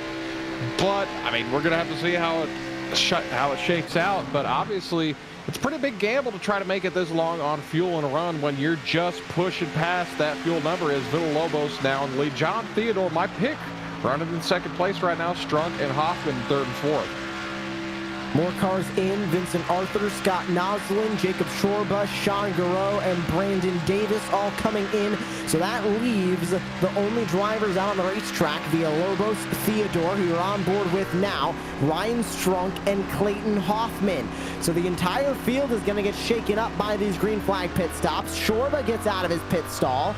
He is trying to draft with his teammates, Vincent Arthur and Scott Noslin at the front of this line, Brandon Davis at the back of it, and here comes a train of 3 cars on the outside, led by TJ Crampton. That's Whitford and York that go right on by. Crampton now up to P8 as they come across the start-finish line. Still in the lead, not pitting yet, is John Theodore, but Julio Villalobos Jr. drops to the tail end of the lead line right now. He does not want to lead, trying to save more fuel. Absolutely. I mean, again, this is a pretty big gamble. Again, even at this point, every drop of fuel is precious. Even getting down a line like that, you're still going to burn up a little bit more fuel than you normally would, but I mean, you never know if it's the difference between you're sputtering off turn 4 heading to the checkered flag. I mean, you're going to look back and think, man, I could have saved some fuel there. Nobody wants to lead right now as Scott Nosland comes back into pit lane. An issue for the 33. Not sure what happened to the Great Lakes Motorsports machine. He pulls it into his pit stall. Did he maybe not fill it all the way up with fuel? This is not a stop and go. This is a fuel stop. I believe, Decon, he forgot to put fuel in the car. That's a little problematic. You know, it's kind of the big reason they went down pit road was to get fuel. So that's a horrible situation if you forget fuel in a stop where, you know, fuel's very important.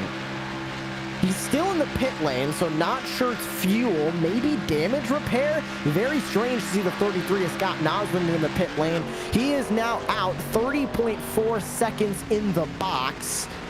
He's going to come out and go one lap down to the rest of the field. That's going to ruin the 33's chances tonight. Clayton Hoffman leads this lead group of 4. Hoffman, Villalobos, Jr., Theodore, and Strunk still need to pit. Here's the group of Boyd Hogan, Ralph Hutchison, Braxton Deweese, and more. Back up to the lead pack. Strunk's at the tail end of it.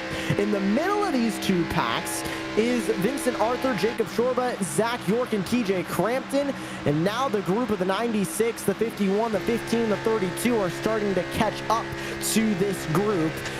Binder, Davis, both of the Davises, Garreau and Helton also at the tail end of that line as well. Groups starting to catch each other, but we're not going to see a main pack really until those top 4 come down into the pit lane. We go on board with Vincent Arthur.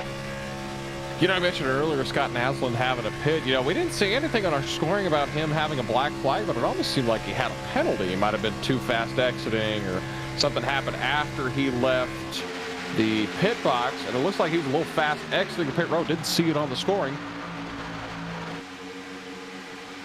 And coming back to the start-finish line, we go to 29 laps to go.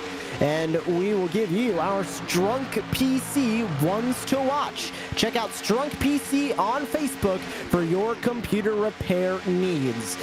Decon, who are you watching in this third stage? Right now, it's a game of chicken when it comes to the pit lane, but take a look at this net lead pack as Vincent Arthur leads the way. He's trying to go back-to-back in Talladega race wins.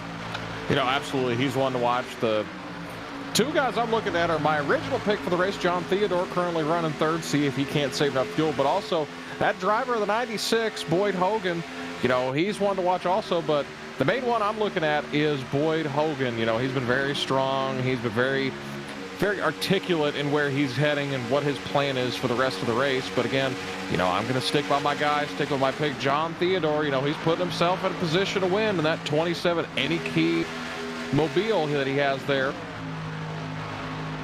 Eric Messer, a social media representative here tonight, rolled a D20 dice at the beginning of the race. It pulled up 18th, and who started 18th? Jacob Shorba in the 30s. So that is who our social media guy, Eric Messer, will be going for. And our producer, Ryan Bauer, choosing Ralph Hutchison in the 51 for his pick. Guys, I gotta go with the usual pick here, Boyd Hogan. I mean, he has been fast all night. I know. I gotta go That's weak. with who everybody thinks is going to win. It's not a bad pick. So fast tonight. No, not a bad pick at all. Fast tonight, looking for 2 wins in a row, trying to get 2 wins in a row when it comes to plate tracks. So my pick is Boyd Hogan as we see some 3 wide in the pack. Remind you again to check out Strunk PC on Facebook for all of your computer repair needs. 3 wide for a moment. Crampton in the middle. He's still in the middle. He'll go to the back end of that top line, or that bottom line, excuse me. Top line comes into play. Boyd Hogan back to the front. Help from Ralph Hutchison to get him up there. That was a very boring pick by you. It's like saying the NASCAR race tomorrow, oh, I think Denny Hamlin or Kyle Larson's going to win. You didn't even, like, try to be fun at all. Well, I mean, I'm just going with a safe pick here. I mean, I'm trying to get some virtual. We just got back from Vegas. You got to gamble a little bit. No, Vegas, we're past Vegas. We are in Lincoln, Alabama now, and I'm going safe pick. You can still gamble in Alabama. I don't know what you're talking about. It's legal there. Is there a casino outside of the Talladega Superspeedway? I mean, there should be. Okay. Well, we can agree there. And as we take a look now at the net lead pack, now we say that because this is not the lead pack just yet. It will be once the top 4 come into the pit lane. Replay up on your screen now of Zach York. He tried to make a move on Braxton DeWeese, it looks like, running the outside line. Tail end of DeWeese, looks to the bottom, tries to complete the pass, goes all the way down. Look at the side draft, Decon, trying to move Braxton DeWeese back, just could not move him back far enough to get himself closer up to the front. Again, they're using that air to their advantage. It looked like we almost had someone clip the wall there. The 49 looked like he about clipped the wall there, but it looks like he's fine now. But you see a lot of these drivers use a lot of side draft, and you know, they're just trying to use that air to their advantage there, but now they're all single file. E5, Boyd Hogan, and you can see 17 seconds now, the interval, and 17 and a half seconds, the gap between Hogan and your race leader, Clayton Hoffman. Now, Hoffman has sort of moved himself out of the current lead pack. He is about a half second over Julio Villalobos Jr., John Theodore, and Ryan Strunk. So I think, Decon, what's going on with Villalobos, Theodore, and Strunk here is that even though Villalobos is running in the front of this line, he still has a bit of draft from Hoffman, and they're running less throttle, trying to save more fuel. Oh, absolutely. Again, you know, those front 4, they're still trying to make it. They're holding out hope. And, you know, like I said, we just got back from Vegas, so they're in a gambling mood right now. And, yeah, they're clutching down the straightaway, too. That's the big thing. They're not even going full throttle, leaving the front of this pack. They're clutching. They're doing everything they can to save every drop of fuel to get to the end of this race, hopefully in 1st through 4th. It's not going to work for much longer as the net lead pack is catching them quick. 3 seconds in that last lap. We go inside of 25 to go. It'll be 23 exactly here at the line. And the big question that everybody is asking, will any of the drivers at the front be able to save enough fuel? And what is this net lead pack going to do when they catch the front runners in the top 4 spots? Will they go right to the outside and try and go right past them? Because these drivers here, you can see the live interval about 10 seconds now as they run. Hogan's catching them. What is he going to do when he catches these drivers? Can these drivers get back into the pack and maybe try and lead the pack while trying to save fuel? This is going to go disastrous for this top 4, I feel like. I mean, I guess we'll just have to see how it plays out. I was able to talk to the crew chief of John Theodore. He said they're kind of using the 12 of Hoffman as kind of a quote-unquote sacrificial lamb, but I mean, they're clutching, they're doing all that they can to save fuel, but they realize that the pack is closing quickly, as we just mentioned. So they're gonna, it's gonna be go time here, and it's gonna be fuel is out the window, obviously. Now take a look at the top 4 on the timing tower. You'll notice that 3 of them, Hoffman, Theodore, and Strunk, are highlighted in green. That means they are in the playoffs.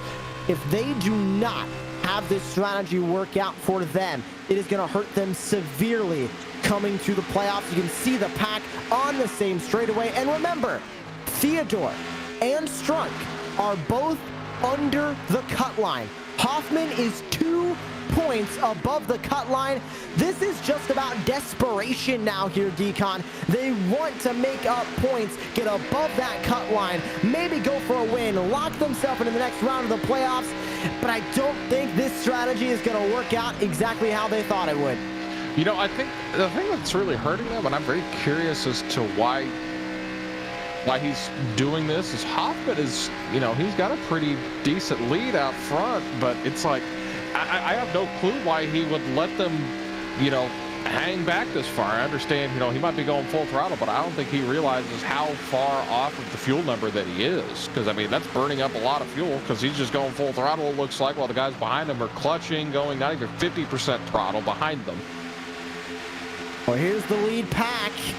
You see how quickly they're catching. Boyd Hogan leads the way. Will they pick up Julio Villalobos Jr. here, or will they try and go to the outside? Looks like a couple drivers behind him want to go. There goes Hogan. They're going to move right on by Julio Villalobos Jr. Will they try and take this all the way around? Everybody in the line goes up to the outside. There goes Ryan Strunk. Not going to go by yet. They're even now as they work off of turn number 2. Goodbye, Strunk, and goodbye, John Theodore. And they're about to say goodbye to Clayton Hoffman as the 4 drivers trying to stretch it to the end of the race will not make it. And Boyd Hogan back to the front. Now Hutchison goes to the bottom. Can he get a pass made? No, he cannot. And it looks like in the back, those 3 cars have been swallowed up by the pack. Bit of checking up back there as the Davis brothers try and get in the line together. But back at the front, Hogan, Hutchison, Deweese, McWhorter, and Crampton, the top 5 with 20 to go. A lot of interesting developments going on in this race. Now, not necessarily those 4 cars that were out front, they might still be able to save. Now, of course, you know, they're very behind because everybody else pitted under green and they were able to be caught under green, but they're able to save more fuel now because they're in the draft, and they'll be able to keep the same strategy. It's just instead of being 1st through 4th, they're about 10th through 14th. Back through 3 and 4, and a great run tonight for Ralph Hutchison. Started in P2, stage number 1 win for him as well. The 51 is running exactly how he needs to run tonight, and believe no matter where he finishes here in the 3rd stage, after stage 2, he was 58 points good to the cut line, which means that I believe he is very close to being good to go when it comes to the points and round of 8. If he finishes where he is currently in 2nd, or finishes anywhere close in that top 10, as long as he has over 60 points good to the cut line, he will be good on points heading into the next race, which is the cutoff race in the round of 12 at the Charlotte Roval. He will be good to go. 17 laps to go at the line this time by. And what are these drivers willing to do for the race win here, Deacon? We saw what they were willing to do for a stage number 1 victory, or just stage points at the end of stage number 1. I think this is going to get a lot more intense as we go inside 17 to go.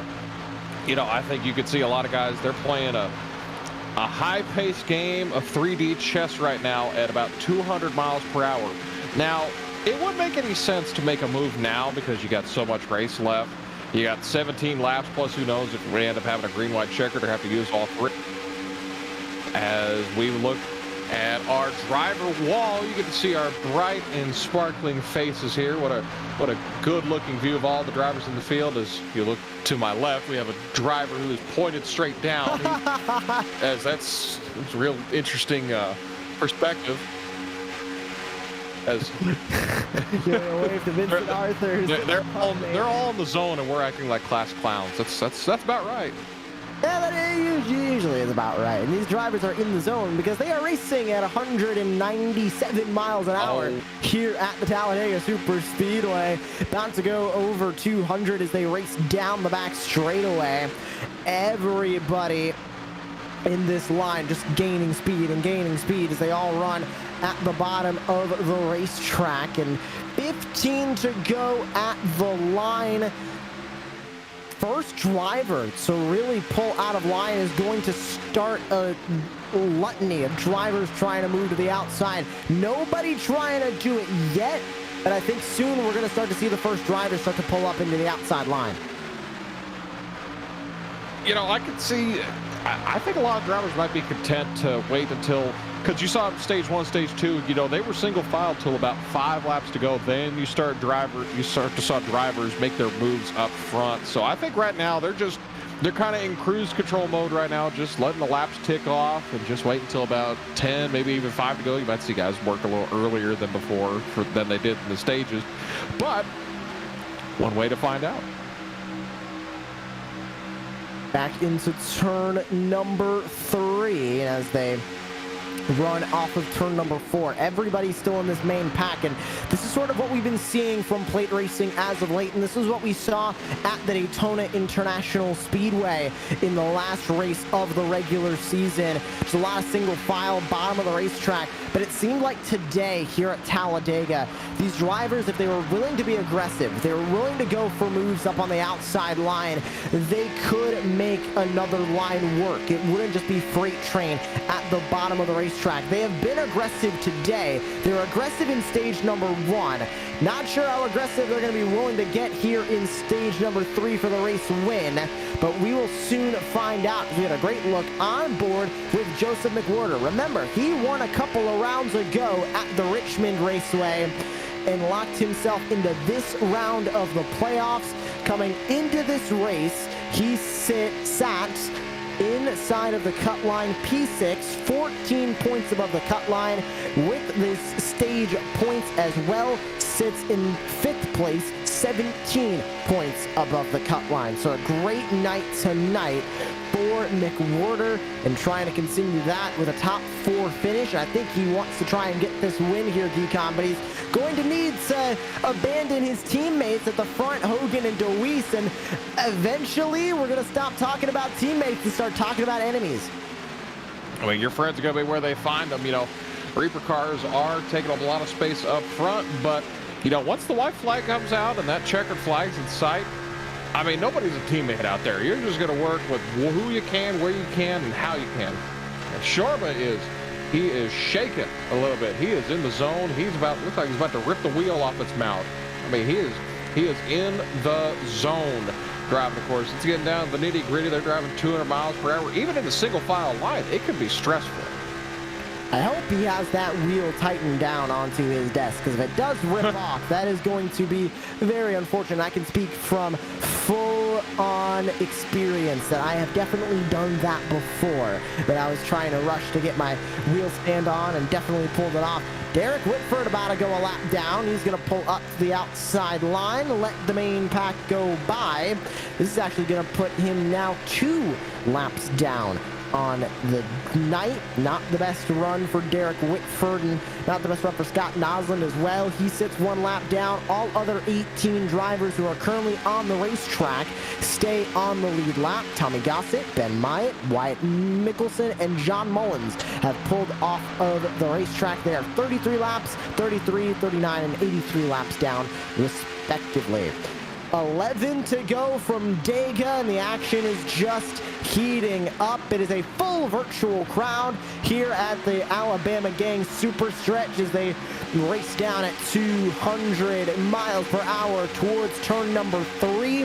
Still waiting on the first drivers to step out of line and make a move for the race win. We know Ralph Hutchison wants to make that move, Decon, because Boyd Hogan's already locked into the next round of the playoffs. Hutchison's still looking to get locked in. Either way, he'll get locked in based on a second place finish on points. A win is a lot sweeter and is a lot better to say, hey, I got locked in the next round of playoffs on a win. Well, you know, first place does pay a little bit better than second place does. So, I mean, you always want to win. So, I don't think he's going to be content just hanging around seeing that Boyd Hogan machine in front of him, have a windshield full of him. But I think he's going to he might try to win this sucker. He's in the bird dog seat, as a famous man, Brandon Cattell, once. He's in the best spot, I think, you know, because you're able to. He's got to cater to what he does. Boyd's got to be worried about what Ralph and what DeWeese does behind him. He's got to be worried about what every car in this pack does behind him. He can't. You got to be able to block 4 or 5 lanes of traffic, and it might get to that point here pretty quick. And with 9 laps to go, Hogan still leads the way as they go back into turn number 1. Nobody looking to step out of line yet, but Hutchison still on the back bumper of the 96. Still single file as they get down to 9 to go. Down the back straight of that snake of cars. I don't think it's going to be a snake for long, Josh. Definitely not as they go back into turns 3 and 4. Hogan still at the front of this pack. 8 laps to go. We get a good look on board with the 91 of Brandon Davis. He sits currently 9th in the pack. What can he do with his brother just 2 spots behind him, P11? Who's going to step out of line first? Can the Davises make it from 9th and 11th back up to the front and try and run for a race win? 8 to go here from virtual Talladega. Nobody stepping out of line yet, but it looks like they're getting antsy. Oh yeah, just a little bit. I just had this thought pop into my head. If one Davis brother wrecks the other Davis brother, are we going to see a boxing match live on Podium 2? Believe we definitely could, and definitely would not put it past the Davis brothers as well, but I think they'd race each other just a little bit cleaner. I think they'll keep the brotherly shenanigans to the real life and off the virtual racetrack. There's an onboard of TJ Crampton, currently in P number 5. He's been working a lot with these drivers up at the front. He's still looking for a first win. Remember the great effort that he put in at Las Vegas 1 week ago, trying to go for his first career MSRA Premier Series win. What is he willing to do here at Talladega to get that first win? He's within striking distance, P5 right now. I mean, you got to do what you got to do at this point in the race. You know, it's getting down to it. 6 to go, coming to the line here. But again, I don't see them being in a line like this for too much longer. I got to think that they might make a move here. It looks like Hutchison was looking low there, but Hogan shut the door as they head through 3 and 4. TJ Crampton also making a look from P number 5 back to the front straightaway. 6 to go at the line this time by. Everybody still on the bottom of the racetrack. How is Clayton Hoffman, John Theodore, and Ryan Strunk feeling on fuel? Add Julio Villalobos Jr. to that mix as well. They haven't pitted in now 36 laps. The top of the fuel window. Can they make it all the way to the end with 6 to go? I mean, that's the big question here, because if you have cars start sputtering in the middle of the pack, that could lead to a big checkup and lead to an eventual wreck here. It looked like there were some cars swaying in the middle of the pack there, but it looks like they have it all sorted out now. Back into turn number 3, and on board with Joseph McWhorter, sitting in P number 4, is Braxton DeWeese going to be the one to make this move for the race win. Inside of 5 to go, and we take the stripe this time by. The pack here at the front, currently 13 cars strong. Any one of these 13 can walk away with the win from Talladega. We saw a photo finish at the Daytona International Speedway a couple of rounds ago. Will we see the same here at Dega? I mean, you certainly hope so. This track is famous for all of its famous finishes, exciting finishes, you know, 3, even 4 wide coming to the line. You know, they have exciting finishes in the truck race today. I mean, this track is built for entertainment. And the big part of it is, you know, as we mentioned it at the top of the broadcast, big thing about this racetrack is you hear it every time you hear a broadcast here. Start-finish line, not in the middle of the tri-oval. If it was in its traditional spot in the middle of the tri-oval, then you might see a lot of guys that, if the start-finish line was there, they'd have won the race. But since it's in its current spot, I've seen them finish 5th or 6th. Cars pitting, and Julio Villalobos Jr. just completely missed pit road, took a trip through the grass. Hoffman and Strunk came in.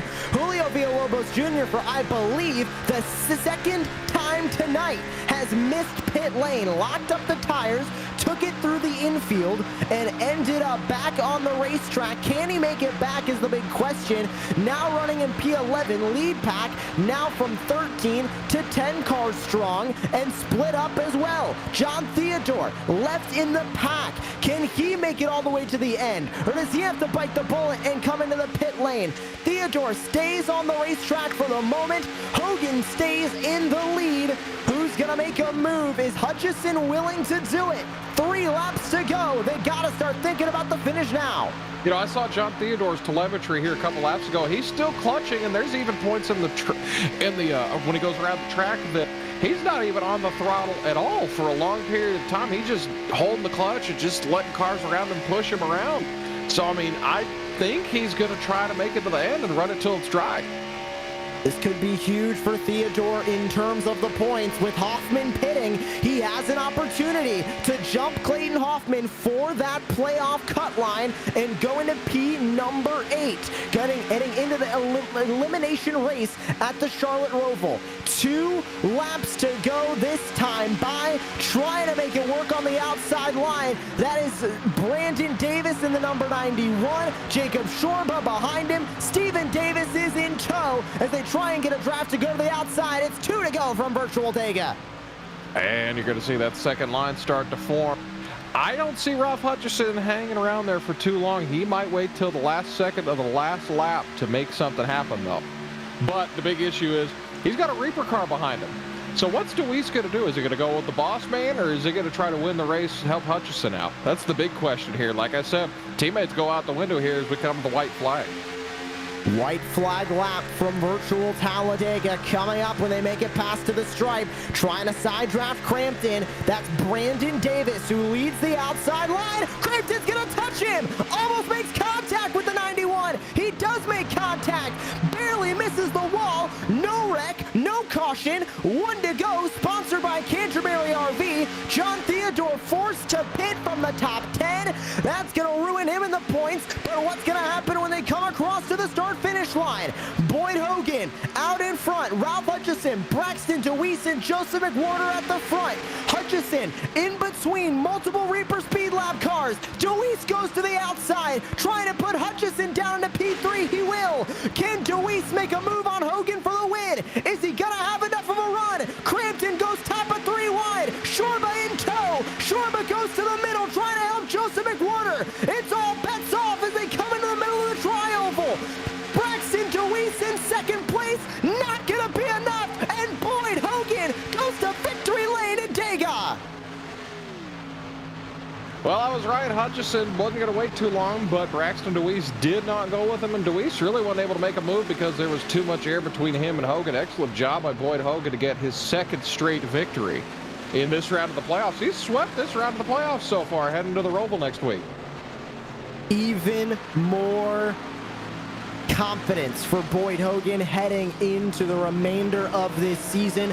23 starts, 14 wins.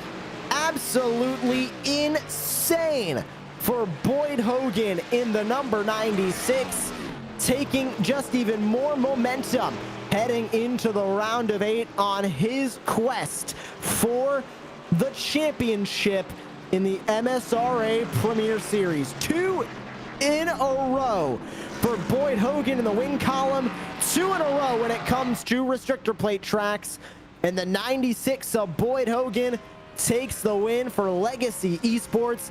He's gonna burn it down at the start-finish line. This is your Ram Welding and Fabrication winning moment. Ram Welding and Fabrication is a veteran-owned company specializing in mobile welding and small fabrication. They're focused on delivering customers amazing work, great customer service, and all at a fair price. To learn more about Ram Welding and Fabrication, you can visit their page on Facebook for all of your welding and fabrication needs. Boyd Hogan victorious at Talladega. Post-race show is coming up next. You're watching the MSRA Premier Series on Podium.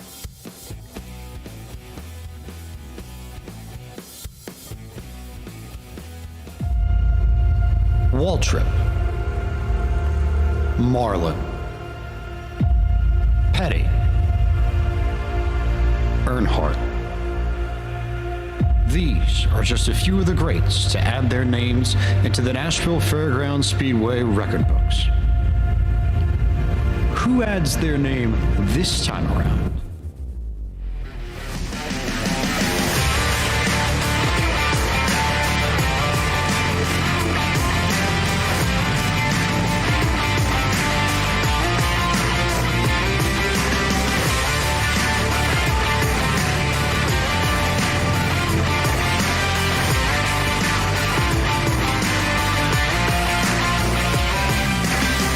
The All-American Esports 400 returns to iRacing's virtual Nashville Fairgrounds Speedway October 23rd through 24th. Register now at podiumesports.com/AA400. Sign up before October 17th to receive discounted registration for the weekend.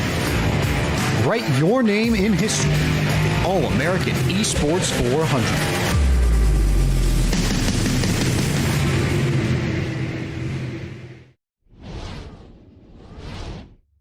An exciting finish from virtual Talladega. Welcome to the post-race show here on Podium Esports.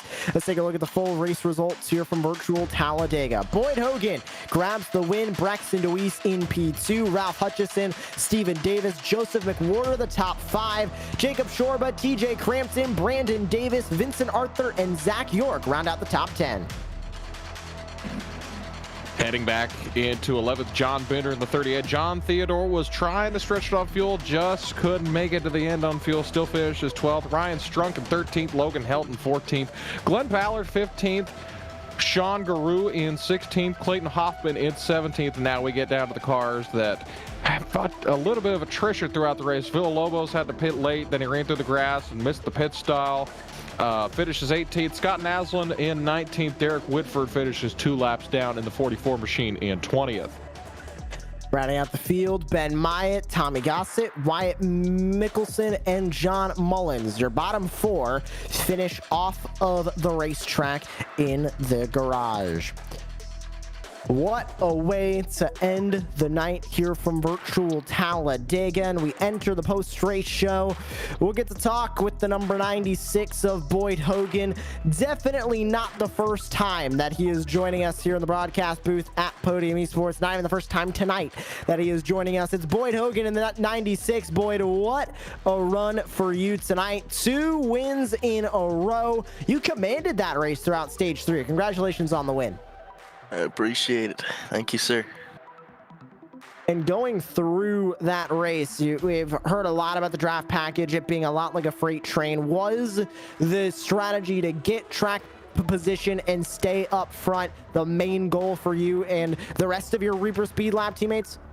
Yeah, it always is with these deals. I mean, you pretty much get faced with 2 decisions usually when you're going to Talladega, and it's you can sit in the back and ride and get wrecked with 5 to go, or you can sit in the front and ride and get wrecked with 5 to go. And luckily we didn't get wrecked, and we got another one. Heading into the Charlotte Roval, where is the confidence when it comes to a road course? Because earlier this season definitely did not look like road courses were your type of thing. You wanted the Indianapolis road course, but every other road course this season has been not the best runnings for you. Can you sweep the round and get the win at the Charlotte Roval? I mean, obviously that's going to be the goal going in for sure. Our road program, really, as far as setups and whatnot, we were just off to start the year, really. But last year, I think we won the Roval, and this year, you know, Vicente and I already kind of started working on it a little bit, and I think we got a good piece we'll be bringing next week. So I like to think we can go in there and sweep for sure. Well, Boyd, thank you so much for joining us post-race in the Podium Esports booth, and congratulations on your race win here from virtual Talladega. Thank you. I also got to shout out everybody on Legacy, and there is one person in particular, Jared Crawford, spent like 2 weeks, maybe 3, building this thing. It is a bad motherfucker. This is a good car, and I can't thank him for all that he's done for me, for the team, and you know, for just everything, man. This is something to be proud of, man. I love this car. But yeah, shout out Dan, and thank you guys obviously for putting on a show every week. Apologize for my language. I had to let this slip, but you know, thank you guys for putting on the show you do.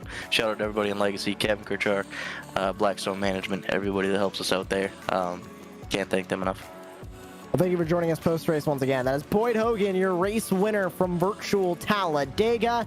And we continue in the post-race show. We are going to talk to his teammate at Reaper Speed Lab, Braxton DeWeese, standing by with Decon. Braxton, first of all, excellent run tonight, finishing P2 tonight. What was the plan on that last lap? You were sitting, you had the 51 in second place there with you, but you were sitting in third. What was the plan of attack on that white flag?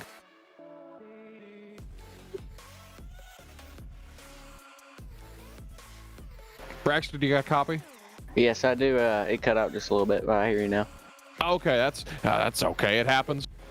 So you were sitting third, coming to the white flag, and past the white flag, and you had the 51 in front of you and Boyd up front. What was the plan of attack on the last lap?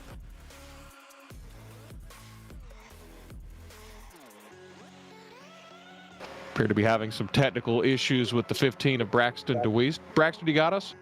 Yes, sir. I think I do now. Are you sure about that? Yeah. Are we good? I think so. Alrighty. I don't know what's going on, but it's okay. We got it figured out. That's the beauty of live television. We'll get it figured out. So again, you were running third, coming to the white flag. You had Boyd in first, the 51, Ralph Hutchison in second. What was your plan of attack on that white flag lap? the plan was to drop back to Joseph there, see if we can get a little run going to where he can get on me attached to my rear end, and then we could get around Boyd. But when we went to the outside, he went with me, and then he got caught up. I want to say 2 or 3 wide. I couldn't really recall, but I was drafting Boyd, and then Joseph dropped back a little bit, so I had to keep the draft with Boyd. I felt like if I would have stayed high to get Joseph to get the draft to me, that I just would have got 8 up from behind. It was going too slow, but I went down to get behind Boyd to see if I could get anything. I just couldn't get enough draft. I didn't have anybody behind me to give me that push or to help me, so I was that was where we were going to finish. So it is what it is, but all in all, I'm really glad with the second place finish. That's 3 times out of 4 races we finished in top 5. You know, every time we've came to the racetrack, every Saturday we've showed up.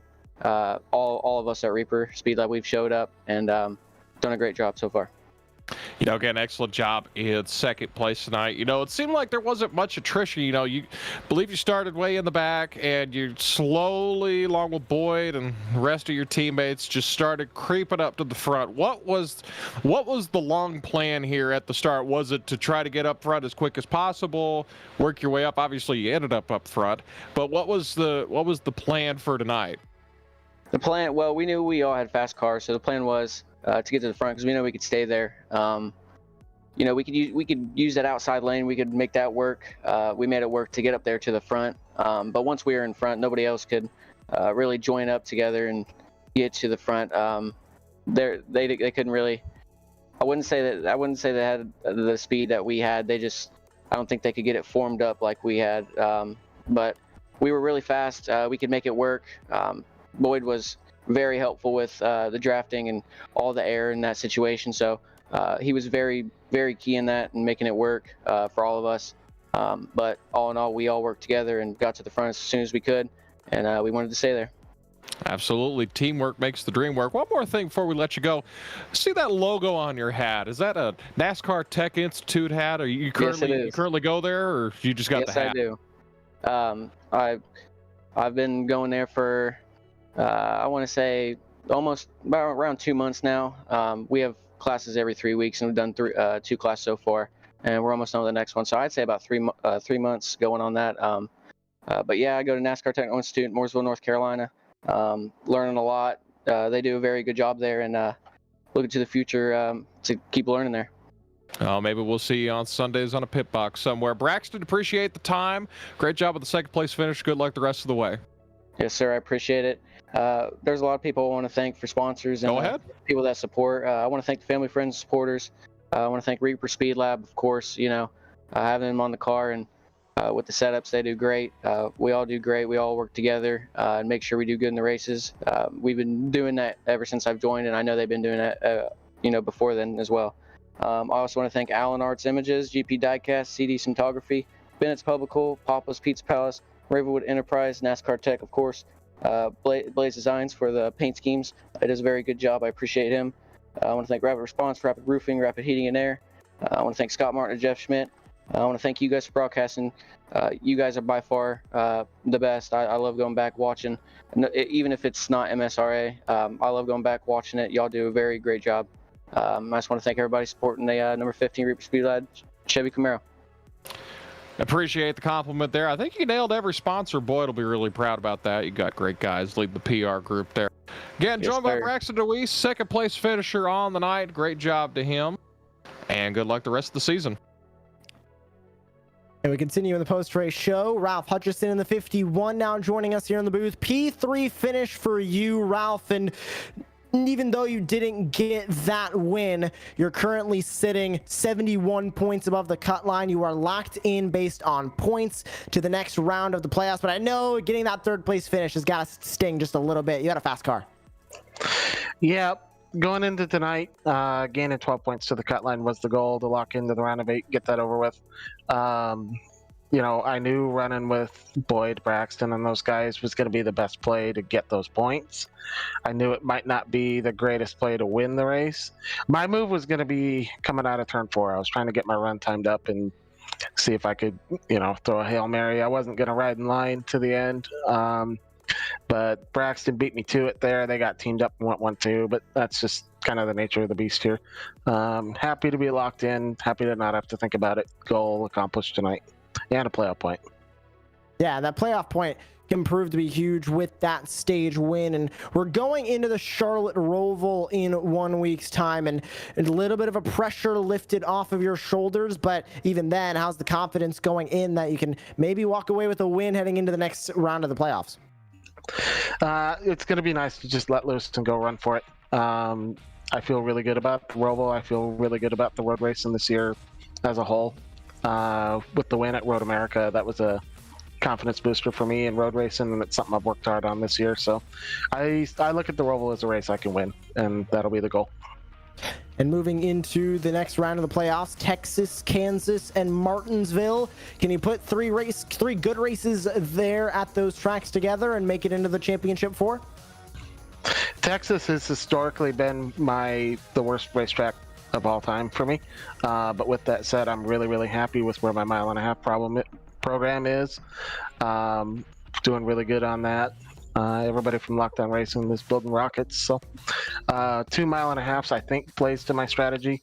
Ran really good at Martinsville in the spring. So, Martinsville is Martinsville, though. You never really know who's going to run you over, who you're going to run over, or get caught up in somebody else's mess. Martinsville's almost like tonight, honestly, crapshoot wise. So I feel good about the round of 8, though, overall. Well, thank you so much for joining us post-race here, Ralph. Congratulations on your third place finish from Virtual Dega. Thank you, guys. Thank you to all the league sponsors, and thank you to all the awesome Lockdown Racing team partners. Thank you to Fantastic Sam's of Thornton, Colorado as well for the primary sponsor. Well, thank you very much. That's Ralph Hutchison, third place finisher from Talladega.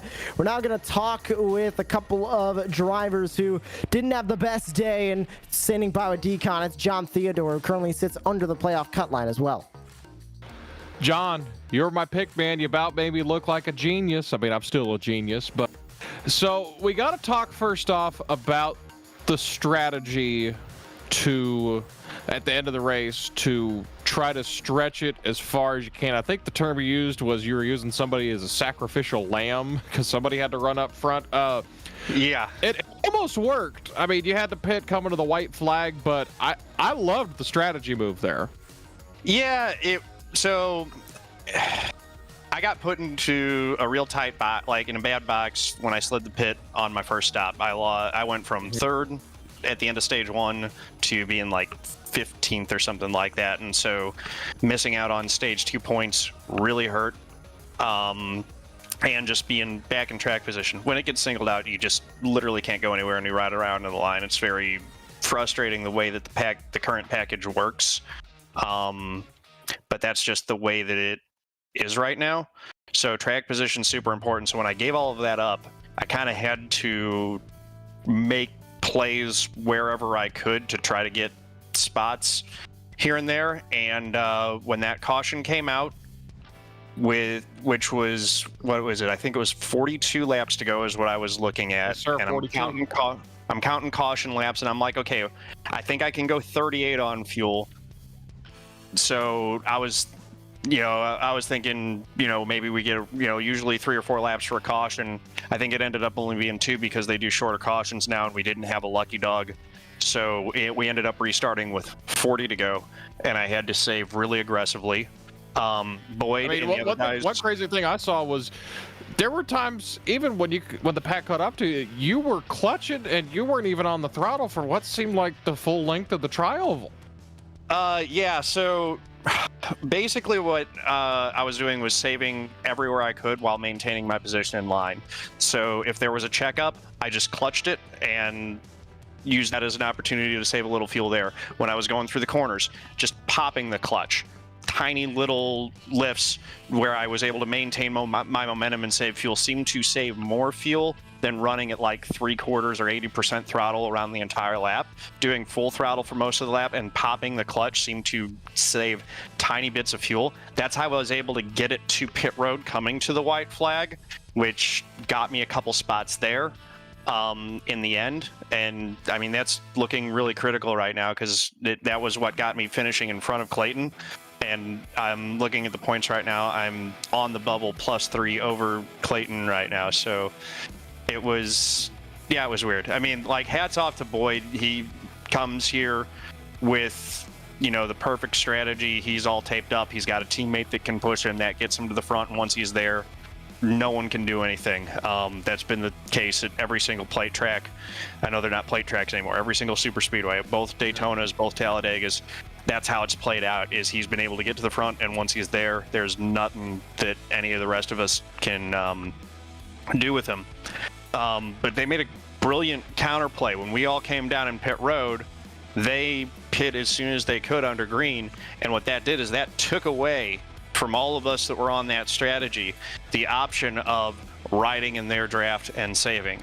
It made it so that there was going to be someone in front who was on fuel if you decided to commit to the gas saving strategy, who is going to be the sacrificial lamb, because if you're the guy out front, you're not going to be able to save enough fuel. And I know Clayton was super frustrated with us because he's sitting there as a solo car. He's got 3 cars behind him and he's driving away from him. He's like, I get that was I'm sympathetic. That was super frustrating, but we were all at that point trying to make the best decisions that we could for our race. And it was sort of, once I realized, I was like, okay, this isn't going to work. What do I do next? Well, my options are pit, and then I'm going to be 10 seconds back and out of the lead lap. That's not going to work. So I got to wait for them to come around, try to save enough fuel until they pass me, and hope that I've saved enough that when they're back and I'm in line, that I've got enough fuel to go to the end. That didn't end up being the case. I was 2 laps short, clutching it. When I shifted to the clutching strategy, I was able to save an additional lap. That got me to pit road, where I was running out of gas as I'm going down pit road. I wasn't able to maintain pit road speed. I was at like 50 or 45 or something like that, pitting coming to the white flag. Splash and go, and then when I blended back on, I was 12th and far enough ahead of the next group of guys that I was able to get up to speed and hold on to that. So if that's what gets us through the next round, sweet. I mean, even with that, you come home 12th and you're still 3 points above the cut line. Quick wrap up here. Anybody you want to thank out there before we head out? Yeah, big shout out to the folks over at NEK.org. I had one of my viewers discover the NEK.org GLHF pledge years ago. At the start of the new year, I've been doing that pledge before each race, kind of like as my own pre-race ceremony. Every race for years at this point, they decided to make me an official one of their affiliates. I think I was their first true ally affiliate. I don't fall into any marginalized category, but because of my commitment to advocacy and stuff like that, they wanted to bring me on. So that was a big honor on my part. I'm super proud to be running their colors and their logo every race. I think that the cause, particularly in online gaming, good sportsmanship is something that just makes the experience better for everyone involved. So I think it's a really good cause, and I'm honored to be a part of promoting that every chance I get. Absolutely makes everybody's experience a whole lot better, and it makes this a whole lot better. Always appreciate the time, John. Good luck next week at the Roval. Hopefully we'll see you on the other side in that final 8. Yeah, man. Was John Theodore, driver of the 27, was running up front most of the race, tried an interesting strategy, comes home 12th. Back to you, Josh.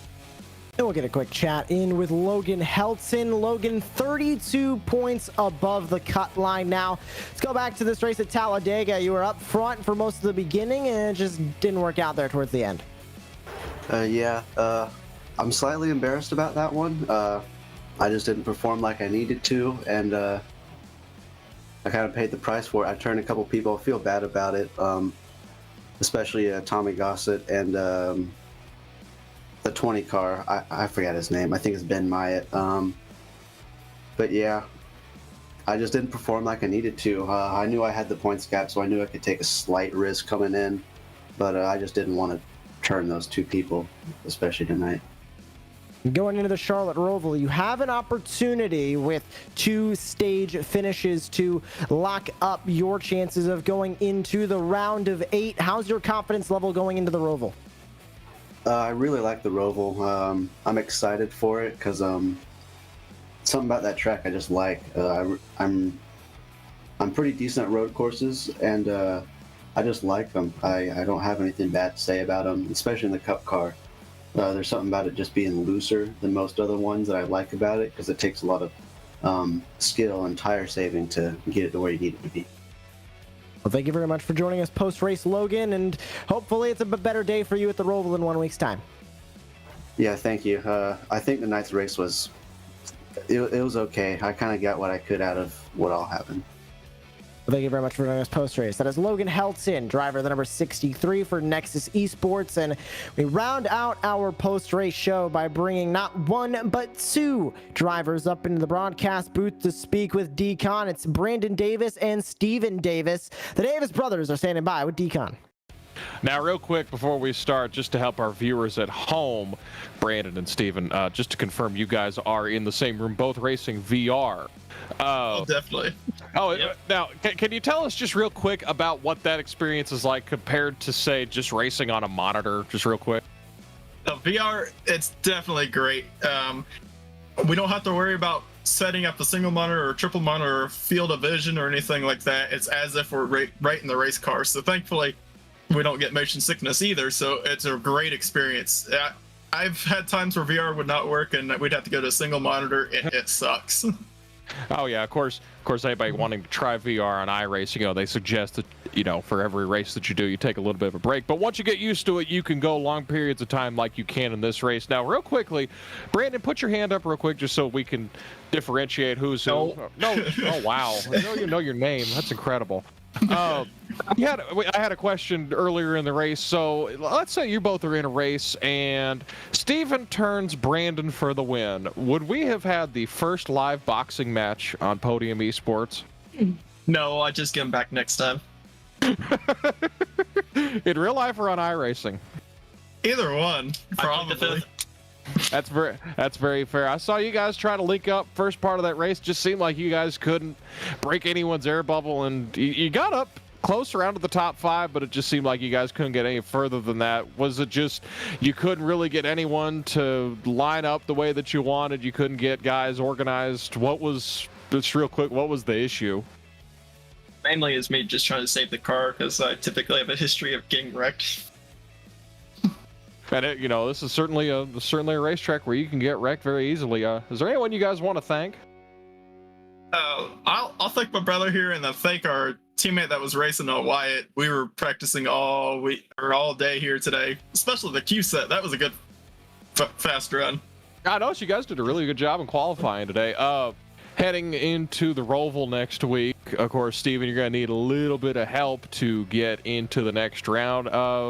What can we expect from the Roval? From the Roval, if I don't change anything from my past, Brandon too, I guess. I just want to single out Steven because he is in the playoffs, so no offense. Yeah. In the past, I've always sucked in him in the road courses, so you can bet I'm going to be practicing all week on this road course race. Especially, I think I'm only 8 points off of the cutoff, which I was 11 behind coming into this race, so I knew I needed these points coming into this race. So I'm a little happier, but I'm still scared of next week. According to our scoring, now again, this is not official, it says you're 8 points to the good, but every position does matter. Every stage point, every point from here on out matters big time. So again, hopefully we see you guys, next week, put on a good show. Anybody you guys want to thank again real quick? Pretty much everyone who puts this together. Thank Jacob, all of our sponsors. Thank Podium. You put up an amazing show. Looking forward for the rest of the season. Well, absolutely, but when we have guys like you, it makes the broadcast even better. So appreciate the time. Good luck next week, and good luck the rest of the season, guys. Thank you very much. Take care. Is the Davis and Davis show there real quick. Steven and Brandon Davis Brandon in 13th place in points, and Steven currently fighting for his playoff life. Josh, what a race. And great way to wrap up talking to all those drivers here in the post-race show. Now, we do have a bit of news when it comes to the playoffs. Like we mentioned, Ralph Hutchison is now locked in to the next round based on points. 60 possible points are up for grabs. He has 71. So even if he does not start, nobody can pass him in points. Story is different as we go on down. Vincent Arthur with 44 points. He has an opportunity in that first stage, if he were to get 6 or more points, to lock himself in on points. He just needs to be 50 points good to the cut line by the end of stage number 1. Then he's locked in. Logan Helton needs to be 40 points above at the end of stage number 2. That's the only possible way that he can get locked in based on points. Everybody else down from there is not safe and will need either a win or to hold on to their points gap. Taking a look at 7th place, Stephen Davis, 8 above the cut line. 8th place, John Theodore, 3 points above the cut line. Hoffman is 3 down. Strunk is 5 down. Severa, who did not start tonight's race from Talladega, and John Mullins, who struggled and had an incident earlier on in the race. Both are 11th and 12th, 17 and 19 back respectively. So Decon heading into the Charlotte Roval. A lot to talk about in the playoffs, and we're going to be following them all night long to see who makes it into the round of 8. Absolutely. We head to one of those squiggly tracks next week, not just left turns, but also right turns at the Charlotte Roval. Been one of the more exciting road courses on the NASCAR racing schedule. Pretty much if you're Joseph or you're Logan Helton, you're feeling okay heading into the Roval because a lot of things would have to go wrong for you to not make it to the round of 8. But if you're Steven or John Theodore or Clayton, you're not getting much sleep. It looks like it's pretty much a 4-horse race for the final 2 spots in the playoffs. So, of course, when you go to a wild card like the Roval after a wild card tonight, you're trying to get as many points as you can. Thankfully, we dodged a pretty big one tonight. There was only a couple car accident, but, a lot of guys have to feel pretty good where they're at. And, obviously it's better to be in a good spot heading into a place than not. And we hope that you'll join us in 1 week's time when we go racing from the virtual Charlotte Roval. There are a ton of more upcoming events coming up here on Podium Esports. The EPI Super Nationals $1,500 to win event from the Nashville Fairgrounds Speedway. That is October 3rd at 7 p.m. Eastern. See some super late models go racing at the Nashville Fairgrounds Speedway tomorrow night, 7 p.m. Eastern on iRacing Live and twitch.tv/podium2. The SimMax Cup Series powered by MPI goes racing from the Atlanta Motor Speedway also tomorrow night. That begins at 9:15 p.m. Eastern time on twitch.tv/podium esports. PCA Sim Racing is back for their second event of Series 7 at the Barber Motorsports Park Wednesday and Friday, October 6th and 8th. Both of them will begin at 9 p.m. Eastern time. You can catch that at iRacing.com/live. Force Dynamics Dallara iRacing Grand Prix Championship goes to Monza. High-speed cars at a high-speed track. That is sure to be exciting. Thursday, October 7th, 3 p.m. Eastern on twitch.tv/iRacing. Then the next round of the MSRA Premier Series in the round of 12, the elimination race in the playoffs. Charlotte Roval, Saturday, October 9th, 8 p.m. Eastern time on Podium 2, the Podium YouTube and Podium Twitter page as well, and you can catch that on iRacing Live. And the eNASCAR Coca-Cola iRacing Series, the championship finale from the virtual Texas Motor Speedway. That is on Tuesday, October 12th. 8 p.m. Eastern time, twitch.tv/. All the marbles in that one. All the marbles are up for grabs there. And remember, you can race on the virtual Talladega Super Speedway with the virtual NASCAR Cup Series cars. For more information on how to start your iRacing career, you can log on to iRacing.com and join today. For Jacob Shorba and everyone at the Midwest Sim Racing Association, for James Pike, Cisco Scaramuzas, Gary Sexton, and John Theodore at Podium Esports, and for tonight's team, our producer Ryan Bauer, cameras by Dougie Beard, Eric Messer on social media, and for my colleague in the booth, Dylan Connolly, my name is Joshua Lee. Thank you so much for watching tonight's broadcast, and we hope to see you tomorrow night for the EPI Super Nationals from Nashville, and we hope to see you in 1 week's time as the MSRA Premier Series playoffs continue.